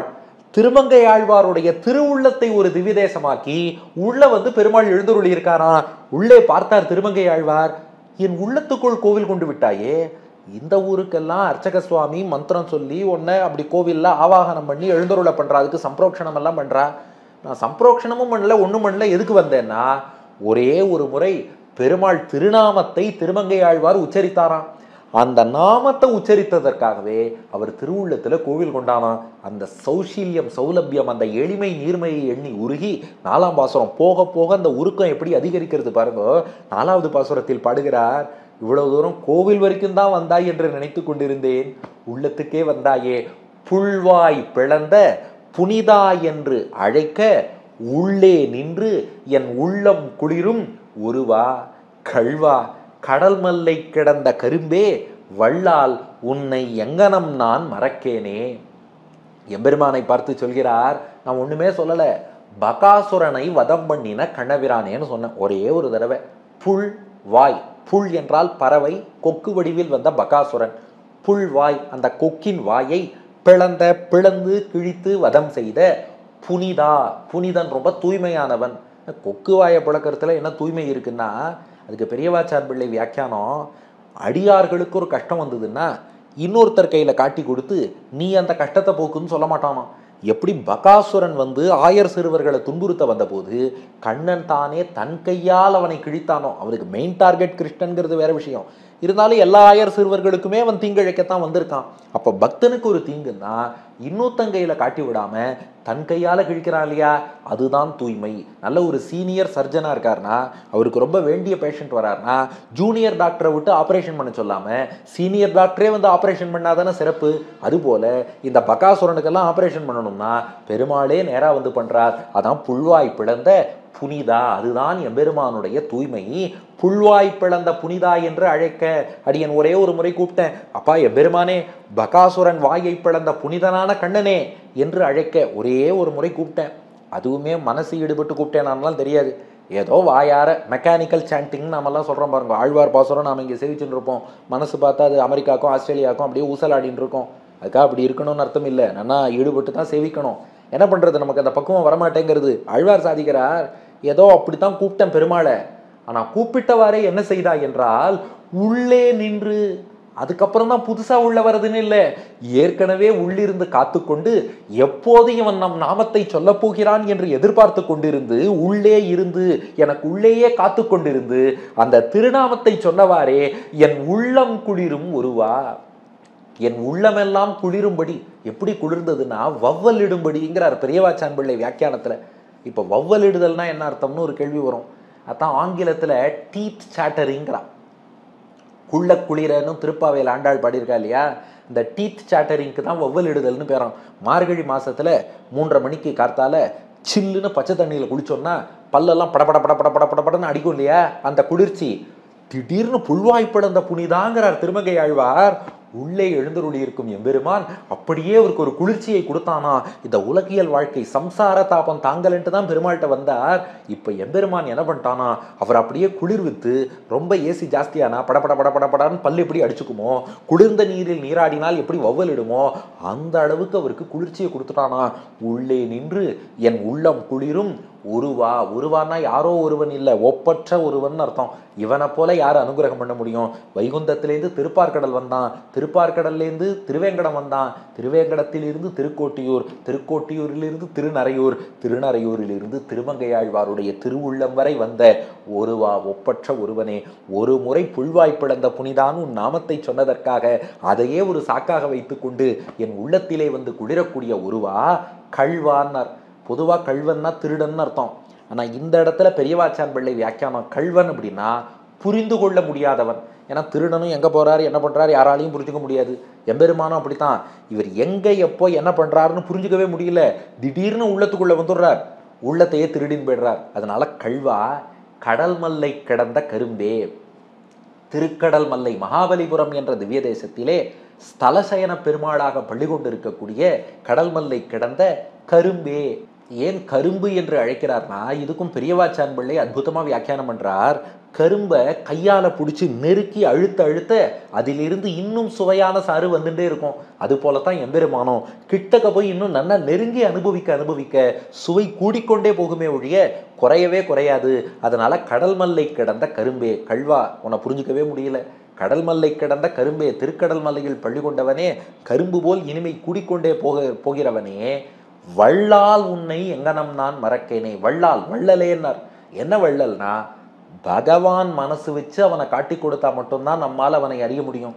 என் முயற்சியால் பகவானை அறிகிறேன் காண்கிறேன்னா காண முடியாது. அவன் அந்த வள்ளல் தன்மையால தன் திருமேனி மொத்த அழகையும் தாராளமா திருமங்கை ஆழ்வாருக்கு காட்டினானா. வள்ளால் தஸ்யைஷ ஆத்மா விவருணுதே தனும் சுவாம் என்று கட்டோபனிஷத் சொன்னபடி உன் திருமேனி அழகை வள்ளல் தன்மையோடு தாராளமாக எனக்கு காட்டிய தாராள மனம் படைத்த வள்ளலே, வள்ளால் உன்னை எங்கனம் நான் மறக்கேனே. உன்னை எப்படிப்பா நான் மறப்பேன்? இவ்வளவு அனுகிரகம் பண்ணி உள்ளத்துக்குள்ளே வந்த பின் இனி அடியேன் உன்னை மறக்க மாட்டேன். உன்னை எங்கனம் எந்த விதத்தில் நான் மறக்கேனே, எந்த விதத்தில் நான் உன்னை மறக்க போறேன்? இனி மறக்கவே மாட்டேன். ஒரே ஒரு முறை புல்வாய் பிளந்த புனிதா என்று சொன்னேங்கிற அந்த ஒரு காரணத்துக்காக இப்படி என் உள்ளத்துக்குள்ளே புகுந்து அடியனுக்கு இவ்வளவு அருள் புரிந்து உள்ளத்திலே குளிர்ந்து கள்வனாக யாராலும் புரிந்து கொள்ள முடியாதபடி திருக்கடல் மல்லையில கரும்பாக இனிப்பவனாக வள்ளல் தன்மையோடு உன் அழகையெல்லாம் காட்டி கொடுத்த எம்பெருமானே, உன்னை மறக்க மாட்டேன் சொல்லிட்டு திருமங்கையாழ்வார் யோசிச்சார். பொதுவாக இந்த யோகிகள் தவம் புரிகிறார்கள் அல்லவா, தவம் புரிவோருக்குத்தான் எம்பெருமான் அந்த மாதிரி எல்லாம் வந்து உள்ளத்திலே காட்சி தருவது அதெல்லாம் பார்க்குறோம். ஹிருதயேஷு வேவ யோகி நாம், யோகிகளுக்குத்தான் திருவுள்ளத்தில் காட்சி தருவார். திருமங்கையாழ்வார் கேட்டார், அடியன் தவமும் புரியவில்லை, தியானமும் பண்ணவில்லை, யோகத்திலும் ஈடுபடவில்லை, ஆனால் உள்ளத்துல வந்தியே எப்படின்னார். புரியலையா? பெருமாள் என்ன பண்ணாராம், இந்த நரையூர் நம்பி பத்ரிநாத் பதரிகாசிரமத்தில் உள்ள நரநாராயணன் திருக்கோலத்தை காமிச்சாரான். திருமங்கை ஆழ்வாருக்கு புரிஞ்சுடுத்து. அதுதான் 5ஆம் பாட்டு. நான் தபஸே பண்ணலையே எப்படி உள்ளத்துக்கு வந்தாயின்னு கேட்டார் இல்லையா, 5வது பாட்டுல பதில். வில்லேர் முதல் வேல் நெடும் கண்ணியும் நீயும் கல்லார் கடுங்கானம் திரிந்த களிரே நல்லாய் நரநாரணனே எங்கள் நம்பி சொல்லாய் உன்னை யான் வணங்கித் தொழுமாறே. இப்போ ராமாவதாரத்தை நினைத்து பார்க்கிறார் திருமங்கையாழ்வார். சீதையோடு ராமன் காட்டுக்கு புறப்பட்டான் அல்லவா? வில்லேர் நுதல். வில் என்றால் உங்களுக்கே தெரியும், அந்த பௌ. வில்லேர் நுதல் என்றால் வில் போன்ற, நுதல்னா நெற்றி, வில் போன்ற நெற்றி கொண்டவளாகிய சீதை. வில்லேர் நுதல், வில் போல் நெற்றி படைத்தவளாக இருக்கக்கூடிய சீதை. அடுத்தது வேல் நெடும் கண்ணியும், வேல் போல் கூர்மையான, நெடும் நன்கு நீண்டு, விசாலாட்சி என்று வால்மீகி குறிப்பிட்டபடி நீண்ட திருக்கண்களும் கொண்டவளான கண்ணி, அப்படிப்பட்ட சீதா பிராட்டி. அப்போ வில்லேர் நுதல், வில் போன்ற நெற்றியும் வேல் நெடும் கண்ணியும், வேல் போன்ற கூர்மையும் நன்கு நெடிதாக அகலமாக இருக்கக்கூடிய கண்களும் கொண்டவளான அந்த சீதையோடு நீயும் சேர்ந்து கல்லார் கடுங்கானம் திரிந்த களிரே. சீதையோடு சேர்ந்து ராமாவதாரத்தில், அஃப்கோர்ஸ் சீதை ராமன்னாலே லக்ஷ்மணனும் அதில் இன்க்ளூடட்னு வச்சுக்கோங்க. அப்படி இவர்களோடு சேர்ந்து கல்லார், கற்கள்லாம் நிறைந்திருக்கக்கூடிய கடுங்கானம், கடுமையான காட்டிலே திரிந்த களிரே. ஒரு ஆண் களிறு பெண் யானையோடு எப்படி சஞ்சாரம் பண்ணுமோ காட்டுல, அதுபோல ராமன் என்ற அந்த ஆண் யானை சீதை என்ற பெண் யானையோடு இப்படி காட்டில் சஞ்சாரம் செய்தாயே. 14 வருஷம் வனவாசம் எதுக்காக ராமன் நோக்க வேண்டும்? இது ஒரு பெரிய கேள்வி. ஏன்னா ராவணனை வதம் பண்ண காட்டுக்கு போனார்னு சொல்லுவா. ராவணனை வதம் பண்ண காட்டுக்கு போனவர் நேராக போனாமா ராவணனை வதம் பண்ணோமா திரும்பி வரலாமே. இந்த 14 வருஷம் காட்டில் ஏன்பா கழிச்சார்? அது ஒரு பெரிய கேள்வி கேட்குறா. இல்லை காட்டில் உள்ள கரதூஷணாதிகரையும் சேர்த்து அழிக்கணும், எதுவாக வேணாலும் இருக்கட்டும், மேக்சிமம் 1 வாரம் முடிச்சுட்டு வந்திருக்கலாமே. இவர் எதுக்கு 14 வருஷம் காட்டில் கழித்தார்னா, ரசித்த ஆச்சாரியர்கள் சொல்கிறா, பக்தர்களாகிய நாம தான் காட்டில் போய் தபஸ் பண்ணணும், நாமெல்லாம் காட்டில் போய் தபஸே பண்ணலை. அதனால பெருமாள் என்ன பண்ணாராம், நீ பண்ண வேண்டிய தபஸை நான் பண்ணுறேன்னு 14 வருஷம் வனவாசம் போய் அவர் தபஸ் பண்ணி நம்ம அக்கௌண்ட்டில் கிரெடிட் கொடுத்து நமக்கு அனுகிரகம் பண்ணுறாராம். இப்படி கல்லார் கடுங்கானம் திரிந்த களிரே, ஒரு ஆண் யானை பெண் யானையோடு காட்டில் சஞ்சாரம் பண்ணுவது போல நீ வனவாசம் பண்ணி அந்த தபஸை எங்களுக்கு தந்தருடையவனே. மேலும் நல்லாய், அது என்ன நல்லவன் அப்படின்னா என்ன அர்த்தம்? நல்லாய் என்று குறிப்பிடுகிறாரேனா, பக்தன்ட்ட எத்தனை தோஷம் இருந்தாலும் அந்த தோஷத்தையே குணமா எடுத்துப்பாரே ஒழிய தோஷத்தை பார்த்து தள்ள மாட்டார். அதுதான் நன்மையாம். அப்போ நன்மை இன்மைங்கிறது என்னன்னா, உங்ககிட்ட குற்றம் இருக்கு நீ கிட்டக்க வராதேன்னு சொல்லிட்டா அது நன்மை இன்மை. நல்லாய் அப்படின்னு சொன்னா என்ன அர்த்தம்னா, தோஷம் இருந்தாலும் அதையே குணமா எடுத்துக்கிறேன், வான் நம்மை அருகில் சேர்த்து கொள்கிறாய் நல்லாய் நரநாரணனே. அடுத்து நரநாராயண அவதாரத்தையும் குறிப்பிடுகிறார். இந்த இடத்துல பெரியவாச்சன் பிள்ளையை வியாக்கியானத்துல ஸ்பஷ்டமா காட்டுறார். இன்னைக்கும் பத்ரிநாத்தில் நாராயண ரிஷி நர ரிஷி, நாராயண ரிஷிங்கிறவர் ஆச்சாரியன், நர ரிஷி சிஷ்யன், 2 பேருமா தபஸ் பண்றா. யாருக்காகப்பா தபஸ் பண்றா? அவரே பெருமாள். தபஸ் பண்ணணுமான்னா இதுவும் நமக்காகத்தான், நம்மளாலலாம் தபஸ் பண்ண முடியாதுன்னு தெரிஞ்சு போச்சு. நாம் பண்ண வேண்டிய தபஸை அவர் பண்றார். திருமங்கை ஆழ்வாருக்கு புரிஞ்சு போச்சு, எம்பெருமானே அடியன் தபஸே பண்ணாம அடியன் உள்ளத்துக்குள்ளே நீ எப்படி வந்தாயின்னு கேட்டேன், இப்போதான் பதில் புரிஞ்சுடுத்து. நீ ராமாவதாரத்தில் 14 வருஷம் வனவாசம் பண்ணி தபஸ் பண்ணதும், நரநாராயணர்களாக பத்ரிநாத்தில் தபஸ் பண்ணதும் எதுக்குன்னா, கலியனால தபஸ் பண்ண முடியாது, அவர் பண்ண வேண்டிய தபஸை நான் பண்ணி அனுகிரகத்தை மட்டும் அவருக்கு பண்றேன், அதற்காகத்தானே நல்லாய் நரநாரணனே எங்கள் நம்பின்னார். இந்த இடத்துல நம்பினா பரிபூர்ணமானவன் அர்த்தம் இல்லையா?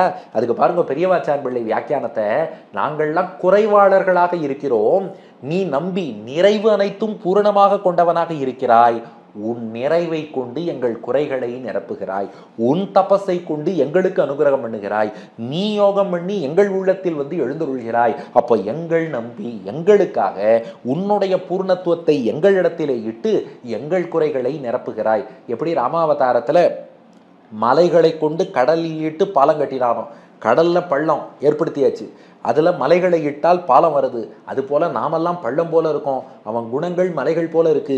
அந்த குணங்களாகிய மலைகளை இட்டு எங்கள் குறைகளை நிரப்பி எங்களுக்கு அனுகிரகம் பண்ணக்கூடிய எங்கள் நம்பி சொல்லாய் உன்னை யான் வணங்கி தொழுமாறே. உன்னை, பகவானாகிய உன்னை, யான் உன் பக்தனாகிய அடியேன் வணங்கி தொழுமாறே, வணங்கி தொழுவதற்கான வழியை சொல்லாய், நீயே கொஞ்சம் பார்த்து சொல்லு. உங்ககிட்ட சரணாகதி பண்ணணும்னு ஆசையா இருக்கு, ஆனா நாமெல்லாம் எவ்வளவு கெட்டிக்காரானா சரணாகதி எப்படி பண்ணணும்னு தெரியல. 6னா வழின்னு அர்த்தம். வணங்கி தொழுமாறே, உன்னை வணங்குவதற்கான வழியை சொல்லாய், நீயே வாய் திறந்து சொல்லு. சொல்லி சரணாகதி பண்ண வச்சு அந்த ஒரு வார்த்தை மா சுச்சகா அஞ்சேல் அஞ்சேல் அஞ்சேல், அந்த அபயம், அந்த ஒரு வார்த்தையையும் நீயே சொல்லி அருள வேண்டும். உன்னை வணங்குவதற்கான வழியையும் சொல்லு, வணங்க வச்சுட்டு அஞ்சேல் என்ற அந்த மா சுச்சகா, பயப்படாதே சோகப்படாதே என்ற அந்த வார்த்தையையும் சொல்லு, நீயே அருள் புரிய வேண்டும். அப்போ ராமாவதாரத்தில் பிராட்டியாகிய சீதை வில் போன்ற நெற்றியும் வேல் போன்ற கண்களும் கொண்ட பிராட்டியோடு காட்டிலே சஞ்சரித்த ஆண்யானை போன்றவனே, நரநாராயணனாக பதரிகாசிரமத்தில் தபஸ் புரிந்தவனே, இப்படியெல்லாம் உன் தபஸாலே எங்கள் குறைகளை இட்டு நிரப்பக்கூடிய நம்பி உன்னை வணங்கும் வழியையும் நீயே சொல்லிக் கொடுத்து அஞ்சேல் என்று அபயமளிக்க வேண்டும் என்று பிரார்த்தித்தார் திருமங்கையாழ்வார். இத்தோடு 5வது பாசுரம் பூர்த்தியாகிறது. இப்ப அடுத்து 6வது பாசுரம். இப்ப பெருமாள் என்ன பண்றார், திருமங்கையாழ்வார்ட்ட சொல்றார், என்னை எப்படி வணங்க வேண்டும் என்பதையும் காட்டி உங்களுக்கு ருச்சி ஊட்டத்தான் இன்னும் பல திருத்தலங்களிலே எழுந்தருளி இருக்கிறேன்னார். அப்படியே பல பல திவ்ய தேச அனுபவத்தை 6ஆம் பாட்டில் திருமங்கையாழ்வாருக்கு காட்டுகிறார். அதை அப்படியே அனுபவித்து திருமங்கையாழ்வார் பாடுகிறார். பனியை பரங்குன்றின் பவளத்திரளே, முனியே திருமூழிக்களத்து விளக்கே, இனியாய் தொண்டரோம் பருகு இன்னமுதாய கனியே, உன்னை கண்டுகொண்டு உய்ந்தொழிந்தேனே. இப்போது திருமங்கையாழ்வார் வர்ணிக்கிறார் திருப்பிரிதி என்ற திவ்ய தேசம். அது பார்த்தா இமயமலையில இருக்கு. அதான் பனியை பரங்குன்றின், பனியை பனி படர்ந்த, சான்ஸ்கிரிட்ல ஹிமனா பனின்னு அர்த்தம். அதான் பனியை, ஹிம என்ற பனி படர்ந்த, பரங்குன்றின் உயர்ந்த மலை, அதுதான் இமயமலைன்னு சொல்றோம். ஹிமனா பனி, அந்த பனி நிறைந்த இமயமலை, பனியை பரங்குன்றின் அந்த உயர்ந்த மலையில் பவளத்திரளே, ஒரு பவளக்கொடி போல பவழங்கள் ஒன்றாக சேர்த்து கோக்கப்பட்டது போல அந்த திருப்பிரிதி என்ற திவ்ய தேசத்திலே எழுந்தருளி இருக்கக்கூடிய எம்பெருமானே. அடுத்தது முனியே திருமூழிக்களத்து விளக்கே. பெருமாளை யோசிச்சுட்டு இருக்காராம். திருமங்கையாழ்வார் என்ன கேட்டார், உன்னை எப்படி வணங்க வேண்டும் வழிகாட்டுனார் இல்லையா. முனியே, முனி என்றால் மனநசீலகா முனிகி, சிந்தனையாளர், சிந்திப்பவர்னு அர்த்தம். பெருமாளே உட்கார்ந்துட்டு திருமூழிக்களத்துல முனியே, முனி சிந்திக்கிறாராம்.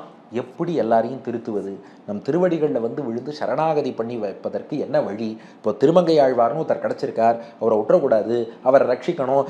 இதையே சிந்தித்து இந்த ஜகத் ரக்ஷண சிந்தனையோடே முனியே, முனியாக இருப்பவனே, திருமூழிக்களத்து விளக்கே, மலைநாட்டு திவ்ய தேசமாகிய திருமூழிக்களம், அங்கே விளக்கே. அதாவது விளக்குங்கிறது என்னன்னா, எப்படி விளக்கு தானும் பிரகாசித்து மற்றதையும் பிரகாசப்படுத்தி காட்டுமோ அதுபோல விளக்காக தன் எல்லா குணங்களையும் நன்றாக பிரகாசப்படுத்தி காட்டி திருமூழிக்களத்துல போய் எம்பெருமான சேவிச்சோம்னா, அந்த ஒரு இடம்னு இல்லை, அர்ச்சாவதாரத்துல எங்க சேவிச்சாலும் பகவானுடைய முழுமையான குணங்களை சேவிக்கிறோம். விளக்காக பிரகாசித்து தன் குணங்களை வெளிப்படுத்தி காட்டுகிறான். முனியே திருமூழிக்களத்து விளக்கே.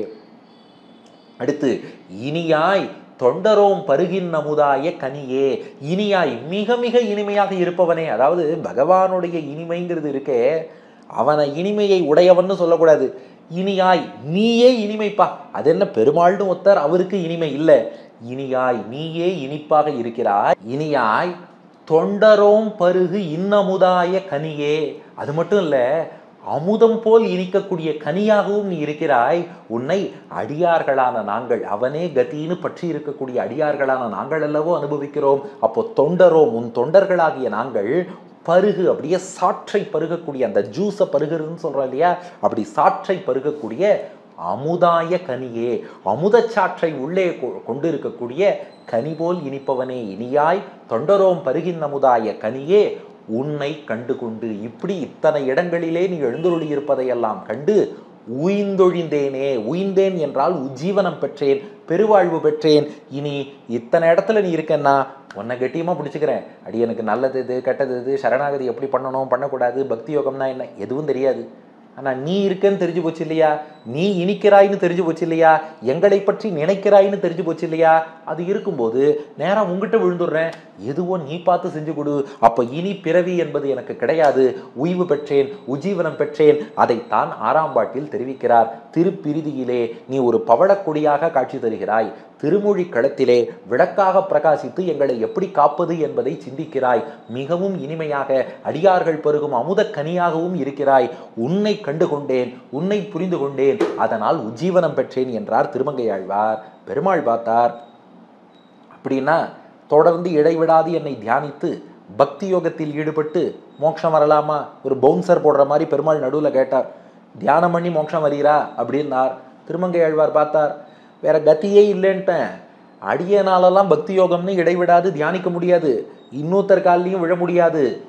உன் அருளால் உங்ககிட்ட சரணாகதிங்கிறத பண்ணிடுறேன்.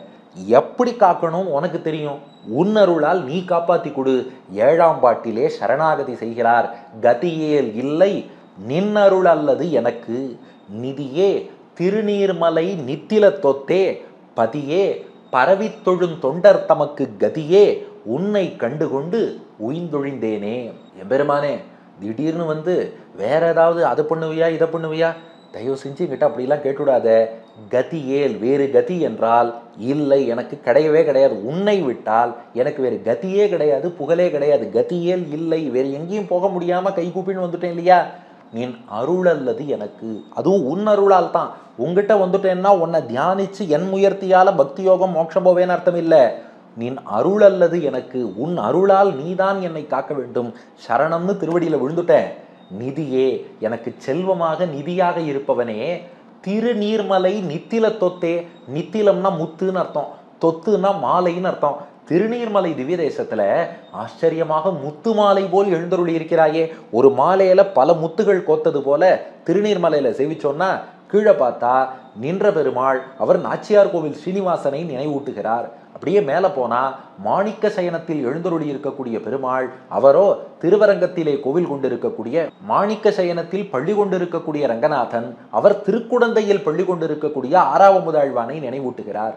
அதுக்கப்புறம் அற்புதமாக நரசிம்மர் எழுந்தருளி இருக்கிறார், அவர் திருவாலி எம்பெருமான் அந்த நரசிம்மரை நினைவூட்டுகிறார். அதுக்கப்புறம் உலகளந்த உத்தமன் காட்சி தருகிறார், அவர் திருக்கோவலூரை நினைவூட்டுகிறார். அன்றாயர் குலக்குடியோடு அணிமாமலர் மங்கையோடு அன்பளவி அவுணர்க்கு என்றானும் இரக்கமில்லாதவனுக்கு உறையுமிடம் ஆவது நன்றாய புனல் நரையூர் திருவாலி குடந்தை தடந்திகள் கோவல் நகர், நின்றான் இருந்தான் கிடந்தான் நடந்தார்க்கு இடம் மாமலையாவது நீர்மலையேன்னு இது அப்படியே திருமங்கையாழ்வாரே பெரிய திருமொழியில் பாடியிருக்கிறார். அதனால ஒரு முத்து மாலை கோத்தது போல 4 வெவ்வேறு வடிவங்களிலே 4 முத்துகளை ஒரு மாலையாக்கி திருநீர்மலை நித்தில தொத்தே, திருநீர்மலையில ஒரு முத்து மாலையாக முத்துத்திரளாக காட்சி தருபவனே. பதியே, பதி என்றால் திவ்ய தேசம்னு அர்த்தம், திருப்பதின்னு சொல்றோம் இல்லையா. பதியே திவ்ய தேசங்களையே பரவித்தொழும், திவ்ய தேசங்கள் தான் தஞ்சம் என்று யாரெல்லாம் திவ்ய தேசங்கள் தோறும் சென்று உன்னை வழிபடுகிறார்களோ பதியே பரவித்தொழும், உன் திருப்பதிகளையே உன் திவ்ய தேசங்களையே பரவி சென்று வணங்கக்கூடிய தொண்டர் தமக்கு கதியே, அந்த அடியார்களுக்கெல்லாம் கதியாக நீதான் இருக்கிறாய், நீதான் கதி. அதனால இன்னொன்றை கொண்டெல்லாம் உன்னை அடைய முடியாது, நீதான் கதி. உன் திருவடியில விழுந்துட்டேன், உன்னை கண்டு கொண்டு உய்ந்தொழிந்தேனே. இங்கே கண்டு கொண்டுனா அடியன் அடைய வேண்டிய இலக்கும் நீதான், அதை அடைவிக்கும் கதி பாதையாக இருப்பதும் நீதான். கட்டோபனிஷத்துல சா காஷ்டா சா பராகதின்னு சொல்லியிருக்கு. காஷ்டானா அடைய வேண்டிய இலக்கு, கதினா அதை அடைவிக்கும் வழி. ஆறும் அவனே பேரும் அவனே, உபாயமும் அவனே உபயமும் அவனே. இதை கண்டு கொண்டு உய்ந்தொழிந்தேனே, இனி உஜ்ஜீவனம்தான், உன் திருவடியில சரணாகதி பண்ணிட்டேன்ட்டார் திருமங்கையாழ்வார். அதுதான் 7ஆம் பாசுரம். உன் அருளை விட்டால் எனக்கு கதி இல்லை, திருநீர்மலையில் முத்துமாலையாக சேவை சாதிப்பவனே, உன் திவ்ய தேசங்களை பணியும் அடியார்களுக்கு கதியாக இருப்பவனே, நீதான் எல்லாம்னு கண்டு கொண்டேன், உஜ்ஜீவனம் பெற்றேன்னார். இப்ப பெருமாள் ஒரு சின்ன கேள்வி டீசர் மாதிரி கேட்டார். ஆழ்வீர் எல்லாம் சரணாகதி பண்ணிட்டு சரி, ஆனால் இப்படி சரணாகதி பண்ணிட்டு வெளில போனால் பார்க்குறவாள்லாம் உண்மை பித்தன் அது இதுன்னு சொல்ல மாட்டா, என்னடா ஏதோ பெருமாள்கிட்ட சரணாகதி பண்ணிட்டேங்கிறான் காப்பாற்றுவாருங்கிறான், இதெல்லாம் இந்த காலத்தில் நம்புவாளா? கலியுகத்தில் எல்லாம் பேசுவா, அது ஆழ்வார் காலத்திலேயே பேசியிருக்கா, இன்னும் நம்ம காலத்தில் நிறையவே பேசுவா. பெருமாள் கேட்டாராம், அதுக்கு திருமங்கை ஆழ்வார் பதில் சொன்னார், ஏற்கனவே உன்னை நானும் வணங்கிட்டு தான் இருக்கேன், பேசுகிறவாள்லாம் என்ன பித்தன்னு சொல்லிட்டு தான் இருக்கா, இதை பற்றி எனக்கு கவலையே இல்லை, உன்னை நான் விடுவேனா? யாரோ ஒருத்தர் ஏதோ சொல்றாருங்கிறதுக்காக நம்ம பெருமாளை நாம விட முடியுமா? அதான் 8ஆம் பாட்டு. அத்தா அரியே என்று உன்னை அழைக்க பித்தா என்று பேசுகிறார் பிறர் என்னை, முத்தே மணி மாணிக்கமே முளைக்கின்ற வித்தே உன்னை எங்கனம் நான் விடுகேனே. இவன் சொல்றாங்கிறதுக்காக உன் அருமை என்னங்கிறது எனக்கு தெரியும், அத்தனையும் தெரிந்த பின் உன்னை நான் விடுவேனா என்று கேட்கிறார். அத்தா, அத்தானா தலைவனே சுவாமியேன்னு அர்த்தம். அத்தா எனக்கு சுவாமியான தலைவனாக இருப்பவனே. அரியே, அரி என்றால் விரோதிகளை அழிப்பவன் அர்த்தம். நமக்கு என்னென்னலாம் எதிரிகள் விரோதிகள் நம்ம பாப்பங்கள் இருக்கோ எல்லாத்தையும் யார் அபகரித்து அழித்து கொடுக்கிறானோ அவனுக்கு ஹரி, அரி என்று பெயர். அத்தா அரியே எனக்கு தலைவனே, என் விரோதிகளை அழிப்பவனே என்று உன்னை அழைக்க அப்படின்னு சொல்லி அடியன் உன்னை அழைக்கிறேன். ஆனால் இதை சொன்னால் பிறர் ஒரு சிலர் இருக்கா. திருமங்கை ஆழ்வார் சொல்றார், என் பார்வையில் அவர்கள் தான் பித்தர்கள். ஏன்னா முக்கியமான பெருமாளையே புரிஞ்சுக்காம எதையோ நாடி போயிட்டு இருக்கா. ஆனா அந்த பித்தர்கள்லாம் என்ன பண்றாருன்னா, பித்தா என்று பேசுகிறார் பிறர் என்னை. என்ன பார்த்து பித்தா, ஏ பித்து பிடித்தவனே, பைத்தியமே என்று பேசுகிறார் பிறர் என்னை. என்னை பார்த்து அப்படித்தான் பேசின்னு இருக்கா. ஆனா அதை பத்தி அடியேன் கவலைப்படலை. என்ன காரணம்னா, முத்தே நீ முத்தாக இருக்கிறாய். அதாவது முத்தை பார்த்தாலே மனசுல உள்ள கஷ்டமெல்லாம் போயிடுமா. முத்துன்னு சொல்றா பாருங்க, தூத்துக்குடி முத்துன்னு. அதை ஒரு தடவை எடுத்து கண்ணால பார்த்தாலே ஆனந்தமா இருக்குமா, கஷ்டமெல்லாம் போயிடுமா. அந்த மாதிரி முத்தாக நீ இருக்கிறாய். மணி மாணிக்கமே, மாணிக்க கல் என்பது எப்படி விலை மதிக்க முடியாததோ அது போல பகவான்கிறவன் ப்ரீஷியஸ். நீ விலை மதிக்க முடியாதவன், கிடைக்க மாட்டேன். உன போய் விடுவேனா. முளைக்கின்ற வித்தேன்னர். அதாவது வித்துன்னா விதை, முளைக்கின்ற வித்துனா நிச்சயமாக முளைக்கக்கூடிய விதை. பகவானை பொறுத்தவரை எப்படி விதைச்சா அது முளைத்தே தீருமோ, பகவான்கிற விதையிட்ட போயிட்டோம்னா அருள் என்பது முளைத்தே தீரும், அவன் அனுகிரகம் கிடைத்தே தீரும், முக்தி என்பது கிடைத்தே தீரும். அப்போ நிச்சயம் முளைக்கக்கூடிய விதையாக டெஃபினட்டா நீ அனுகிரகம் பண்ண போற. மாணிக்கம் போல் விலை மதிக்க முடியாதவன், முத்து போல் கட்டத்தை போக்கி ஆனந்தத்தை கொடுப்பவன். இதெல்லாம் தெரிந்திருக்கும் போது உன்னை எங்கனம் நான் விடுகேனே. அவ சொல்றாங்கிறதுக்காக உன்னை நான் விட்டுடுவேனா, எப்போதுமே விடமாட்டேன் சொல்லிட்டு 9ஆம் பாசுரத்துல எம்பெருமான் நமக்கு எப்படி அருள் புரிகிறான் என்பதை காட்டுகிறார் திருமங்கை ஆழ்வார்.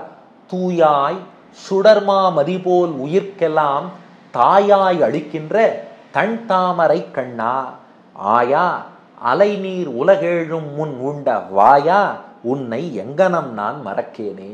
உன்னை மறக்க மாட்டேன்ப்பா. நீ எப்படிப்பட்டவன் தெரியுமா, தூயாய், ரொம்ப தூய்மையானவனா பகவான்.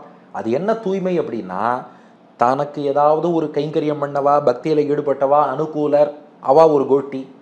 பிரதிகூலர் பகவானை எதிர்த்து நிற்கிறவாங்கிறது இன்னொரு கோட்டி. இவன் எனக்கு வேண்டியவன் அதனால நல்லது பண்றேன், இவன் வேண்டாதவன் இவனை தண்டிச்சிருவோம் அப்படி நினைக்க மாட்டானா பகவான். சரி, அவன் தப்பே பண்ணாலும் அவனையும் திருத்தி அவனுக்கு நல்லது செய்ய என்ன வழி, அப்படி யோசிக்கிறான் பாருங்க. அதுதான் தூய்மை. அப்ப தூயாய், தூய்மையானவனேனா என்ன அர்த்தம்னா, வேண்டியவர் வேண்டாதவர்னு வேறுபாடு பார்க்காமல் எல்லோருக்கும் அவரவர் இருக்கும் ஸ்திதியிலிருந்து நன்மை பெறுவதற்கு என்ன வழி, அதுக்கான மெத்தட், அந்த வழிங்கிறது வேறு வேறா இருக்கலாம். ஆனா அனைவரும் நன்மை பெற வேண்டும், உஜ்ஜீவனம் பெறணும், மோட்சம் போகணும். அந்த ஒரே சிந்தனை இருக்கு இல்லையா. தூயாய் சுடர்மாமதி போல் உயிர்க்கெல்லாம், எல்லா உயிர்களுக்கும் சுடர் மாமதி, ஒளி வீசக்கூடிய அந்த உயர்ந்த சந்திரனை போல. அதாவது சந்திர கிரணத்தை பார்த்தாலே நமக்கு ஒரு குளிர்ச்சி உண்டாகும். எப்போதும் ஒளி வீசிக்கொண்டு சந்திரன் நமக்கு மனத்துக்கு ஆனந்தம் தருவான். அதுபோல நீயும் ஒரு சந்திரனாக இருந்து உள்ளத்தின் தாபங்களை எல்லாம் தணிக்கிறாய், தாயாய் அளிக்கின்ற. அது மட்டும் இல்ல, தாயாய், ஒரு அம்மா எப்படி தன் எல்லா குழந்தைகளுக்கும் நல்லது பண்ணிட்டே இருப்பா. குழந்தை எந்த பிரதி உபகாரம் பண்ணலைனாலும், ரெசிப்ரோகேட் பண்ணலைனாலும் கூட தாய் பண்றதை பண்ணிட்டே தான் இருப்பா. அது போல பிரதிபலன் எதிர்பார்க்காமல் தாயாய், ஒரு தாயின் ஸ்தானத்துல இருந்து அளிக்கின்ற, எல்லோரையும் காக்கக்கூடிய தன் தாமரை கண்ணா, குளிர்ந்த தாமரை போல் கண் படைத்தவனே, அந்த கண்களால் கட்டாட்சித்துத்தானே எங்களை வாழ்வித்துக் கொண்டிருக்கிறாய். தன் தாமரை கண்ணா, குளிர்ந்த தாமரை போல் கண் படைத்தவனே. அப்போ தூய்மையாக யாருக்கும் வேறுபாடு பார்க்கறது இல்லை. எல்லா உயிர்களுக்கும் சந்திரனை போல குளிர்ச்சியை தருகிறாய், தாய் போல பிரதிபலன் எதிர்பாராது அனுகிரகமும் புரிகிறாய். தன் தாமரை கண்ணா, குளிர்ந்த தாமரை கண்களாலே கட்டாட்சிக்கிறாய். அது மட்டும் இல்ல, அது அங்கேந்து பண்ணா போதாதுன்னு ஆயா, ஆயனாக கண்ணனாக எங்கள் மத்தியிலேயே வந்து அவதாரம் பண்ணி எங்களை எல்லாம் ரட்சித்தவனே ஆயா. அலை நீர் உலகேழும் முன் உண்ட வாயா. அலை நீர், அதாவது அலைகள் பாயக்கூடிய நீரை கொண்ட கடல். உலகு ஏழும், அத்தோடு 7 உலகங்களையும் முன் பிரளய காலம் ஏற்படுவதற்கு கொஞ்சம் முன்னாடியே உண்ட வாயா, வாயால் உண்டவனே. அதாவது பெருமாள் எப்படின்னா, ஆபத்து வரட்டும், வந்து அவன் கூப்பிடட்டும், அப்புறம் ரட்சிக்கிறேன்னு சொல்ல மாட்டாராம். ஆபத்து வருவதற்கு முன்னாடி எல்லாரையும் ரட்சிக்கக்கூடியவர். அது போல பிரளயம் வந்து இவாள்லாம் மாட்டின்ட்டா என்ன பண்றதுன்னு சொல்லி யாராவது பார்த்துட்டா இருந்தோம், எப்போ பிரளயம் வரும், எப்போ பெருமாள்கிட்ட பிரார்த்தனை பண்ணலாம், இல்லையே, கேட்காமலேயே ரட்சித்தவன். அப்படிப்பட்ட வாயை கொண்டவனே, உன்னை எங்கனம் நான் மறக்கேனே, உன்னை மறந்துடுவேனா. அப்ப இத்தனை விஷயம் இருக்கே. ரொம்ப தூய்மையானவனாக யாருக்குள்ளும் நீ வேறுபாடு பார்ப்பதில்லை. சந்திரனை போல எல்லார் மனங்களையும் குளிர்விக்கிறாய். தாய் போல் பிரதிபலன் எதிர்பாராது அன்பு காட்டுகிறாய். அதற்கு மேலே பார்த்தால் உன் கண்களாலே கட்டாட்சிக்கிறாய். எங்களுக்கு மத்தியிலேயே வந்து திருவவதாரம் செய்தாய், கண்ணனாக ஆயனாக வந்தாய். உலகத்தை எல்லாம் பிரளயம் வருவதற்கு முன்னாடியே உண்டு ரட்சிக்கவும் செய்திருக்கிறாய். இத்தனையும் பண்ண உன்னை எப்படியாவது நான் மறந்துடுவேனா என்று கேட்கிறார் திருமங்கையாழ்வார். இப்போ இந்த திருமொழி பதிகத்தினுடைய நிறைவு பாசுரம் 10வது பாசுரம், பலஸ்ருதி பாசுரம். இந்த 10 பாட்டு கேட்டவாளுக்கு என்ன பலன், அதை சாதிக்கிறார் திருமங்கையாழ்வார். ஏன்னா இந்த 9 பாசுரங்களிலேயே நமக்கு தெளிவாக காமிச்சுட்டார், எம்பெருமான் தான் கதி, இத்தனையும் அவன் தான் பண்ணுறான், அவனை நாம் விடவும் முடியாது, மறக்கவும் முடியாது. மறவாமை என்பதை அவனே கொடுத்துட்டான், அதனால் மேற்கொண்டு பிறவாமை என்பதும் நமக்கு சித்திக்க போகிறதுங்கிறதுல எந்த குறைவும் இல்லை. ஆகையினாலே இப்போது திருமங்கையாழ்வார் எம்பெருமான் திருவடிகளில் பிரார்த்திக்கிறார். ஆகையினாலே இப்போது திருமங்கையாழ்வார் நம் எல்லோருக்கும் பலன் சொல்றார். இந்த 9 பாசுரங்கள் இதுவரை அனுபவித்தோம், அவன்தான் கத்தின்னு நம்பிக்கை நாச்சியாரோடு கூடிய நரையூர் நம்பி திருவடிகளை பற்றினோம். பற்றின நமக்கு என்ன பலன்? வண்டார் பொழில் சூழ் நரையூர் நம்பிக்கு என்றும் தொண்டாய் கலியன் ஒலிசை தமிழ் மாலை தொண்டீர் இவை பாடுமின் பாடி நின்று ஆட உண்டே விசும்பு உண்டமக்கில்லை துயரே. வண்டார் பொழில் சூழ், வண்டுகள் நிறைந்த சோலைகள் சூழ்ந்த நரையூர் நம்பிக்கு என்றும், திருநரையூரிலே கோவில் கொண்டுள்ள நம்பி என்ற ஸ்ரீனிவாச பெருமாள். அப்போ வண்டுகள் நிறைந்த சோலைகள் சூழ்ந்த நரையூர் நாச்சியார் கோவில், அந்த ஊர்ல பரிபூர்ணமாக இருப்பவன் நம்பி ஸ்ரீனிவாசன் எம்பெருமான். அவனுக்கு என்றும் தொண்டாய், அவனுக்கு எல்லா காலத்திலும் தொண்டு செய்யக்கூடிய அடிமையாக. ஏன்னா இது ஆச்சாரிய சிஷ்ய உறவு இல்லையா, அது என்னைக்குமே மாறாது. அதனாலதான் நரையூர் நம்பிக்கு என்றும் தொண்டாய், என்றும் தொண்டன் இந்த கலியன் திருமங்கையாழ்வார்னு தம்மை சொல்லிக் கொள்கிறார். என்றும் தொண்டாய் கலியன் ஒலிசை தமிழ் மாலை, கலியனாகிய திருமங்கையாழ்வார் ஒலிசை அருளி செய்த தமிழ் மாலை, தமிழிலே 10 பாசுரங்கள் ஒரு மாலையாக தொடுத்து பெருமாளுக்கு சமர்ப்பித்திருக்கிறார். தொண்டீர் இவை பாடுமின், திருமங்கையாழ்வார் நமக்கு நியமனம் கொடுக்கிறார். தொண்டீர், யாரெல்லாம் ஆழ்வாருக்கு தொண்டர்கள்னு சொல்லிக்கிறாளோ, திருமங்கையாழ்வார் நம்பிக்கை நாச்சியார் நரையூர் நம்பிக்கு தொண்டர், நாமெல்லாம் திருமங்கையாழ்வாரோட தொண்டர்கள், நம்மை அழைக்கிறார். தொண்டீர், தொண்டர்களே, இவை பாடுமின், இந்த 10 பாசுரங்களையும் நன்றாக பாடுங்கள், சேவிச்சு பெருமாள்கிட்ட விண்ணப்பம் பண்ணுங்கள். பாடி நின்று ஆட, சும்மா பாடக்கூடாதான், பாடி அத்தோடு ஆட வேண்டுமா. அது என்ன, நர்த்தனம் பண்ற அளவுக்கு என்னன்னா, இந்த பாசுரங்களை அப்படி அனுபவிச்சு, ஏன்னா அதுல ஒரு அந்த உணர்வு இருக்கு இல்லையா, அந்த உணர்ச்சி பூர்வமாக திருமங்கையாழ்வார் பாடி இருக்கிறார் அல்லவா, அந்த உணர்வை உள்வாங்கி கொண்டு போது கும்பிடு நட்டமிட்டாடி கோகு கட்டுண்டு உழலாதார்னு நம்மாழ்வார் பாடியபடி நம்மை அறியாமல் ஆட வேண்டும் என்று தோன்றும். அப்படி இந்த பாசுரங்களை சேவித்து பாடுங்கள், பாடுவதோடு பாடி நின்று ஆட, நன்றாக நிலைத்து நின்று ஆடுங்கள். அவ்வாறு செய்தால் நம்ம மனம் பக்குவமடைந்து எம்பெருமான் திருவருளாலே சரணாகதி பண்ணி உண்டே விசும்பு, விசும்புன்னா வானம், அதாவது வைகுண்டம். உண்டே விசும்பு, உங்க அத்தனை பேருக்கும் வைகுண்டம் நிச்சயமா உண்டு, நிச்சயமாக வைகுண்டத்தில் இடம் உண்டு. உந்தமக்கில்லை துயரே, இந்த இடத்துல துயர்னா பாபங்கள்னு அர்த்தம். மோட்ச விரோதியான பாபங்கள், மோட்சத்துக்கு தடையாக இருக்கும் பாபங்கள் இல்லை, நம்ம கிடையவே கிடையாது, அதெல்லாம் போயிடும்.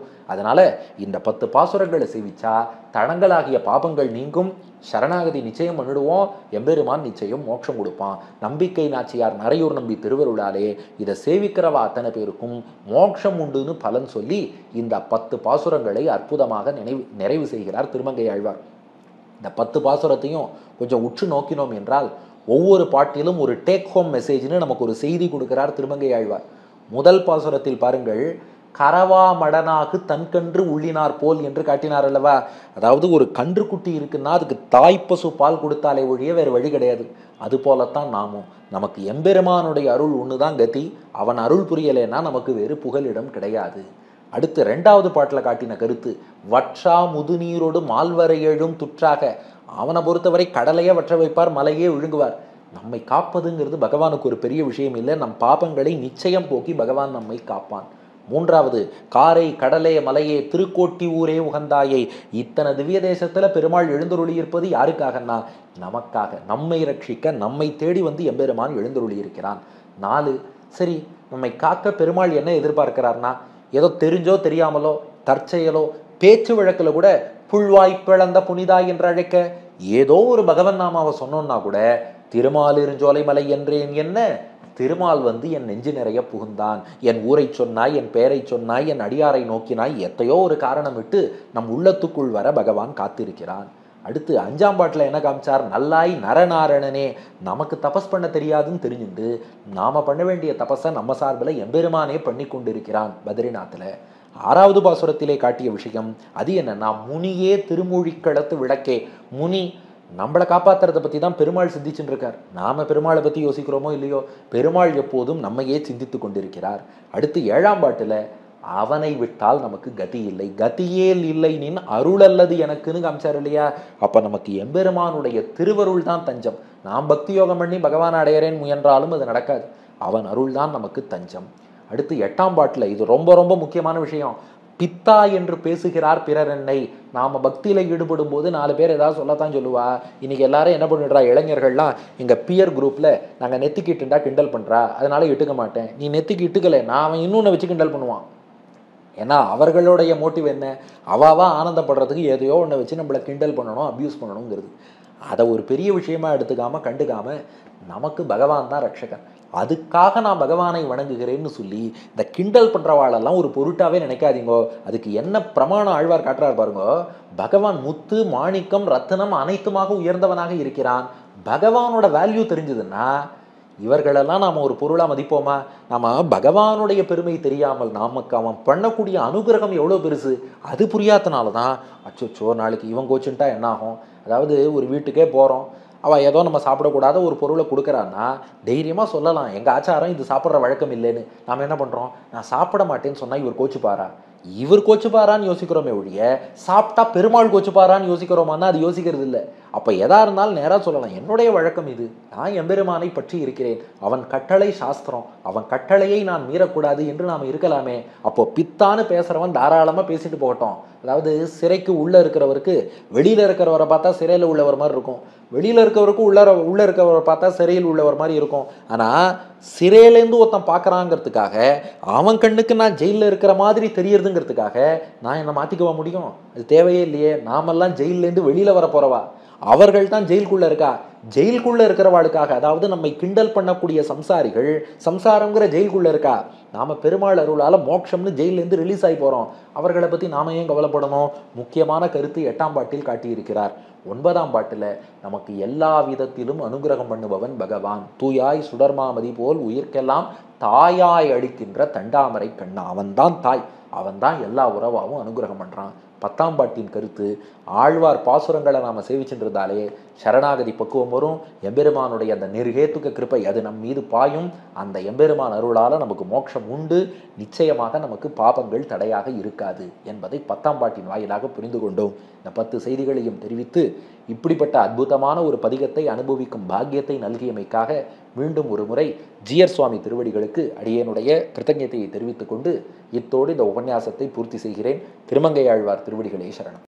பற்பமெனத்திகள் பைங்கழலும் தன் பல்லவமே விரலும், பற்பமென திகழ் பைங்கழலும் தன் பல்லவமே விரலும், பாவனமாகிய பைந்துவராடை பதிந்த மருங்கழகோ, பாவனமாகிய பைந்துவராடை பதிந்த மருங்கழகோ, முப்புரி நூலோடு முன்கையில் ஏந்திய முக்கோல் தன்னழகும், எப்பொழுதும் யதிராசன் வடிவழகு என் இதயத்துள்ளதால், இல்லை எனக்கெதிர் இல்லை எனக்கெதிர் இல்லை எனக்கெதிரே, இல்லை எனக்கெதிர் இல்லை எனக்கெதிர் இல்லை எனக்கெதிரே, இல்லை எனக்கெதிரே இல்லை எனக்கெதிரே இல்லை எனக்கெதிரே.